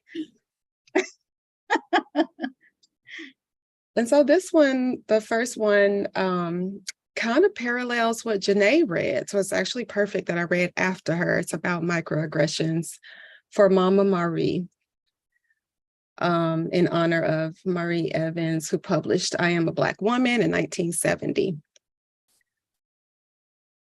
I am a Black woman. I am from a long lineage of can do, of keep on keeping on, of you got this, girlfriend. I am not your escape, the one Black friend that eases your very white conscience. I am from the former Confederate States of the U.S. African enslaving A. I can't be your forgetting. I am Black tears not cast before that swine. I am a Black woman. I am a capital B-L-A-C-K woman, minus the L-A-C-K. I am a returning to. I am the original woman. I am free. I am not your magical Negra, not your light-skinned, easy to accept bae. I am not Massa's homecoming. I am not fixing your dinner, rocking your cradle, or wet nursing your white guilt. And I am not leading the Soul Train line at your eggnog party. And no, you cannot, I repeat, cannot, shan't not touch my hair to see how it feels between your white hands. I have crossed that Mason-Dixon line and made my hair my own field. I am a Black woman. Please pronounce my name right and put some respect on it. I am from Aretha Franklin, Patti LaBelle on a high note, Tina Turner on her way out the door. I am not your punching bag and I will not eat the cake. I am a Black woman. And the last piece is titled A Day in San Francisco, Notes from the Great Migration. Now I am in San Francisco, remembering, tracing, minding my journey from Little Rock to get here. I forget how many state lines I crossed. All I know is I am expanding. I look around and see, waiting to hear what this city's limbs gonna say, if the city even need my part before I make myself too at home. The Tenderloins say it need poets. I look around and forget that I'm a poet, till the Tenderloins say, but you are. I inhale that tender loinness. Then I see a woman sitting on the corner. She throw rocks at the street like she mad at it. And the street say, she is. Counting up minutes till city notice her. The Fillmore say it need jazz. I look around and forget that I am jazz till the Fillmore say, but you are. I asked the Fillmore, how many Black folks play here these days? Fillmore say, they shut down the Fillmore Center because they was shooting. Then puts me in a muni bus and I find myself discombobulated in Dolores Park, and the pigeons say, don't feed those white folks. And meanwhile, the Golden Gate Bridge say, cheese. I am here on mission watching Silicon Valley Google bus in these white folks who hop on a scooter. Then I remember the Little Rock Nine, and I forgot what we won because school's back segregated now. I remember. That's why I'm carrying tea in my right hand to sip slowly. Then the fog say, it's all right to squint to see because I know I'm thick. And that wind say, it's all right to hold tight. I know I'm cold. I remember the embrace of Arkansas summers close to my skin. And I remember that later today, I'll be back in Oakland and the town will say, holla, if you hear me. And let me take my sweet potato soul time. I'm growing into the new cadence of this Bay Area life. I am ready to go back to Oakland now, suddenly reminded of when Mama after birth said, cry, sister, cry. A cacophony of sound I was then, and now I am standing in San Francisco like improv jazz. Forgetting the song we were originally playing, I am here for the 6 million of us who traveled far to get here, to Chicago, New York, anywhere far from home where the city say, die, nigga, die. And I remember that we are still waiting in the water. Ashe. Thank you so much, Adrienne, Dr. Oliver. I like your name because our slave name is Oliver. I was Wanda Oliver. I know, I love that synchronicity too. Yeah, yeah. And so it's like all the Olivers belong to my family. Thank you. And I think you said Arkansas. Is that what you said? Yeah, that's where I'm from. Yeah, I'm from New Orleans, but you know, I don't know if that's where my people came into this land. So yeah, so thank you so much. And thank you everyone for sticking around. And yes, it's time for Wanda to share a poem. And this year is a long one, but not 30 minutes, 8. So if you need to get something to drink, you go ahead and do that. And I wrote on the theme, I did a list poem. It's called Black Resistance. And I really like it. It has a lot of iterations insofar as drafts. But yeah, I hope you like it too. It's for the ancestors. Black resistance, a litany, or it's in the air we breathe. Black resistance is boycotting all bad news. Time saved, discovering a new me. Where you been, girl? She just smiles wide, then laughs. Oshamare seated wide leg, measuring gold over yonder. I pick up a pail and head over. Black resistance is being ready. Arms open wide so nothing escapes, especially love. Black resistance is putting down the gun and picking up the pen, the harp, the stylus. Yes, Black resistance is literate.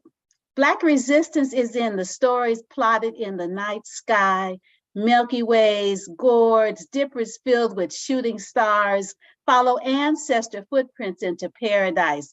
Hear that horn? St. Louis Armstrong calling we home. Black resistance is staying alive until the last breath.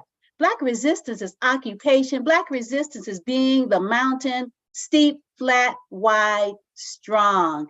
Its ecosystem, a tiny world, promises we keep to ourselves. Black resistance is smart. Black resistance is patient. Black resistance is planned, mapped in a collective DNA. We are all connected like a master circuit board enabled plotted moves. Ain't no stopping Black resistance. We don't roll over, we stand up. We children born running. Black resistance is we air, we blood, we rhythm, we electricity. We pull down heaven until we central channel through the orrery, past the third eye, down the backsides, around the belt channel. We press against the kidneys, lean into this irrigation system, returning to the Dantian, center of gravity, great grandmother knotted roots anchored. We strong. Black resistance is a force like gravity. We umbilical cord, roots deep, far like oak tree over there. We branches still connected, historic breaches, tears or tears maybe. Ain't nothing cut or broken here. We forever. Fear don't stop we. We wade in blood memory waters through the deep parts, holding we breath. We know the end of the story before we arrive. Black resistance is faith. Black resistance is the fist, Harambe, pulling together as one. Black resistance is dignity. Black resistance is truth. Black resistance is all that's left when the last human right is rescinded. And we know the only way out is through each other. Sankofa, scribes, a song to we. Black resistance is bigger than a list, no matter how long. It's a tradition Nat didn't start, Sojourner didn't finish. Freedom is legacy. No one is born unequal. Resistance is what we do to make it right with we. Resistance is what we do. Some folks settle, Black folks resist. It natural, it instinctive, it true, carved into we bones. This resistance, we pour it into we bowls for breakfast, it in we blood. The tree planted at the top of the mountain, talking to the sister sapling in the foothills, sings resistance. Platinum gold, the dial is set on that tune. Resistance, it's all we play. Black resistance. The plan type set and ready to go. Archers stand awaiting signals. We go to print without ink. Our libraries are sounds, the sky, paper. We just too amazing, too brilliant, too resilient to worry about outcomes. We go to bed, we get our rest. Resistance takes energy. Black resistance claims the victory. Quiet victories, innumerable, we plot on our collective map, pinned in the story quilt above. Black resistance is making time for each other because we matter. Black resistance is Black matters, all of it, all of we. Black matter, we seed, we crop, we resist because this place is hard. If we don't stuff our mattresses with goofs, feathers, who will? Resistance is not deprivation. Black resistance is softness, is rest, is ease, is safety, is needs met, is enough, is peace, is what we want more of and what we need to continue. Black resistance is breathing while Black. Black resistance is hugging your Black children. Black resistance is teaching Black kids to honor Black life. Black life. Black life, Black life. Black resistance is the rainy season. We welcome it while we don't enjoy it. Floods, impassable street corners, stuck in apartments, eating leftovers. Black resistance has genetic memory, mapped, plotted overhead. We lift our faces and let hope wash doubts into the river. Black resistance has an app. It's virtual too, has meetups, but is mostly recognized in one's attitude. Black resistance is alignment, tuning forks, electric storms, thunder clouds, search and rescue. Black resistance is being ready. Black resistance is being willing to live for a cause. Black resistance is bigger than a single we, but we, I matter. We differences don't separate. We in tune. We walking in rhythm, moving in sound, humming to the music, trying to move on. I'm walking in rhythm, singing my song, thinking about our people, trying to get home. It's been so long since I've seen we. I'm tired and so all alone. I've got so much ground to cover. I've got to get back home. Got to get back home. Black resistance is attitude, it's sharp, it's biting, it's serious. It is also fun. Black resistance is the after party once everyone is here. Black resistance is umoja. We always ready to get down. The only movement possible is up. Black resistance is the break, B-R-A-K-E, before we run the light. We never plan to stop. Break, B-R-E-A-K, pause, maybe. Restart unnecessary because we don't stop. If you don't know, now you know. It, the thing, the through line that ties all the little things from ship logs to heads on stakes. Freedom or death, we ancestors say, as they march with swords, shovels, and cane knives into a field of bullets. We hear among the casings, they say, as they rise from their graves. Black resistance is bigger than death. Imagine that. It magical, it mysterious, it practical, it's secret. We get up from we graves, ancestors say. Nothing man-made can keep we down. We walking with something bigger.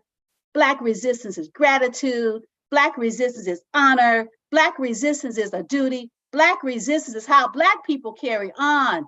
Black resistance is intention, one footstep at a time. Black resistance is how we roll. If you don't know, now you know. And I want to give thanks to Biggie Smalls, where the quotes come from Juicy, and to Blackbird Music, Walking in Rhythm. Thank you for listening. Appreciate it. So we have come to the end of our program. And yeah, if anybody want to do any final shout outs, you are welcome. I would definitely say if you're not tired of poetry from 3 to 5, please go to my website and come to La Palabra Musical, the music of the word. Sister Makeda will be there, and 3 other poets are featuring, and there's 10 open mics. He might be one of them if you get there early enough. And with that, I'll put that plus my book and in the chat and a couple of CDs. The CD I mentioned with the band that I play with.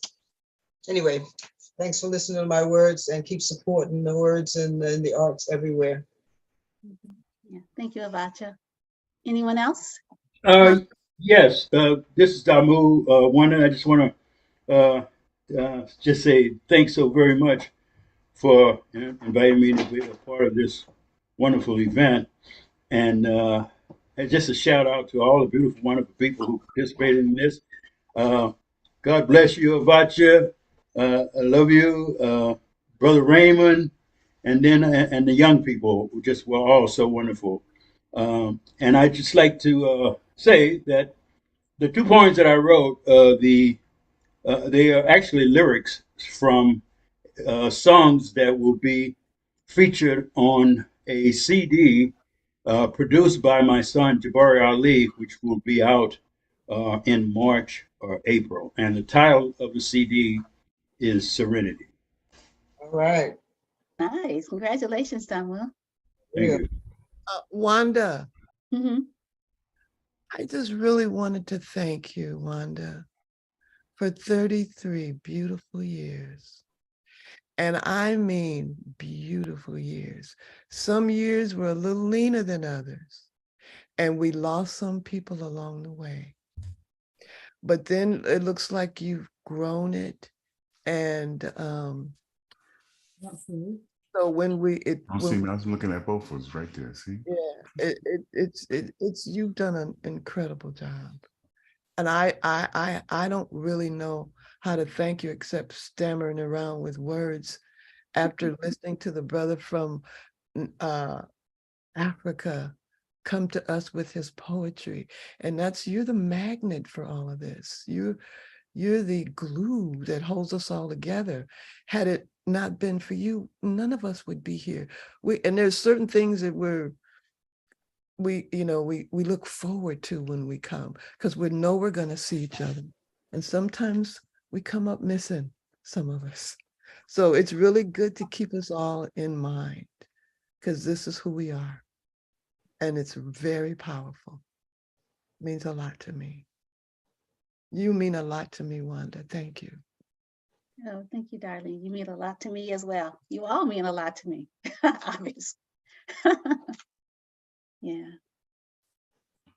So we are great because we are great, right? Hey, it can't be anything else. Mhm. Tough folks, tough and fun. That's what the man can't stand. He is so intimidated by our beauty and our creativity that he keeps doing horrible things to us, but we keep rising up. So They keep forgetting that. That's why we keep rising. Just when they pound us down in the ground, they didn't realize that we were seeds. We're just gonna keep growing. Yeah. Well, if we were, in a physical place, we'd be eating and stacking chairs and sweeping. And so hopefully, next year, maybe we might be able to do a hybrid or something. But we are actually still working on that 30th anniversary anthology. I had one person read through it and give me some comments, and now Jean has it, and Jean is reading through it. And so we're looking, to having a gathering where we can share a product with you. So thanks for your patience, because you all submitted the work 3 years ago. No, not 3 years ago, 2 years ago. I've been waiting. Yeah, I did that. Yeah, it's still there. It's coming. I just have too much. Like, we have too much work.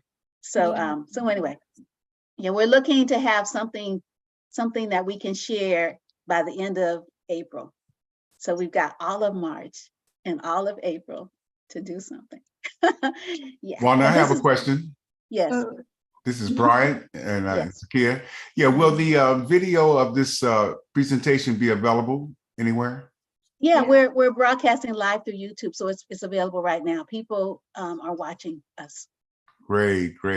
Well, we just want to say thank you again for your invitation to be a part of this illustrious event. I mean, everyone on the panel was very profound, and this needs to go on and on and on. So hopefully we'll be around for the 50th anniversary celebration. So, or at least not us, our children will keep it going. Okay. Right. Yeah, and you'll be coming in like our brother from Lagos. You'll be coming in from one of those cities in Ghana, huh? or somewhere in Africa.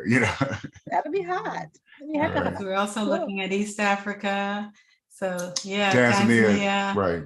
Yeah. So Wanda, thank you so much. We so appreciate you.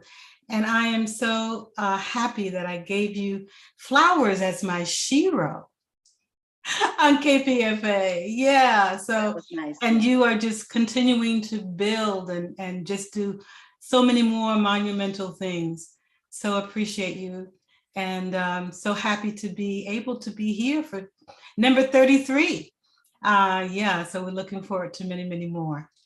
Zakia mentioned her salute to you on KPFA, and also we saluted you and other mothers at Joyce Gordon Gallery for Mother's Day a couple of years ago. 2014. It's been a while, but we are actually are looking at planning a Father's Day celebration at Joyce Gordon Gallery coming up in June. So please watch out for that. We're going to salute a lot of positive fathers that have done such great work here in the Bay Area, and hopefully you will come out. If you hear the information, you'll come out and support that. Yes, and Avotcja, we had talked about this a while ago. I had mentioned what Brian and I wanted to do many years ago, and I know that you're also interested in a project like this or this project, and so perhaps we can collaborate with you. Sounds good to me. I mean, I've been talking about that as a daddy's girl, because with all due respect, I'm very grateful. The brothers in the Bay Area always come through and do these massive, beautiful celebrations of Mother's Day, for which I'm truly grateful as a mother and a grandmother and a great-grandmother. But I'm also a daddy's girl, so we need to be praising those brothers that are the good fathers out there, because they're never given the praise they do. I was talking with with Bryant the other day. When I lived in East Palo Alto, a friend of mine there, his wife left him for the dope man. She left him with 7 daughters. Right. Raised those 7 girls, put them all through college by himself. No, never took any special anything. And nobody praises the guys like that who do all these good things. So I think we need to praise the good guys out there who are doing the work, and staying, doing what they're supposed to be doing. So instead of just talking about all the ones who are shagging off, but anyway, so that's my whole thing on that. So let's do it. Yeah, we agree. That's Thank right. you. We'll be in contact. We want to respect everyone's time because some people have been here for 3 going on 4 hours now. And so, and the reason why we wanted to start early was because we had international guests and guests from other parts of the country, like Halima, who's in Mississippi. And so, hey, Tomei, I didn't know you were here.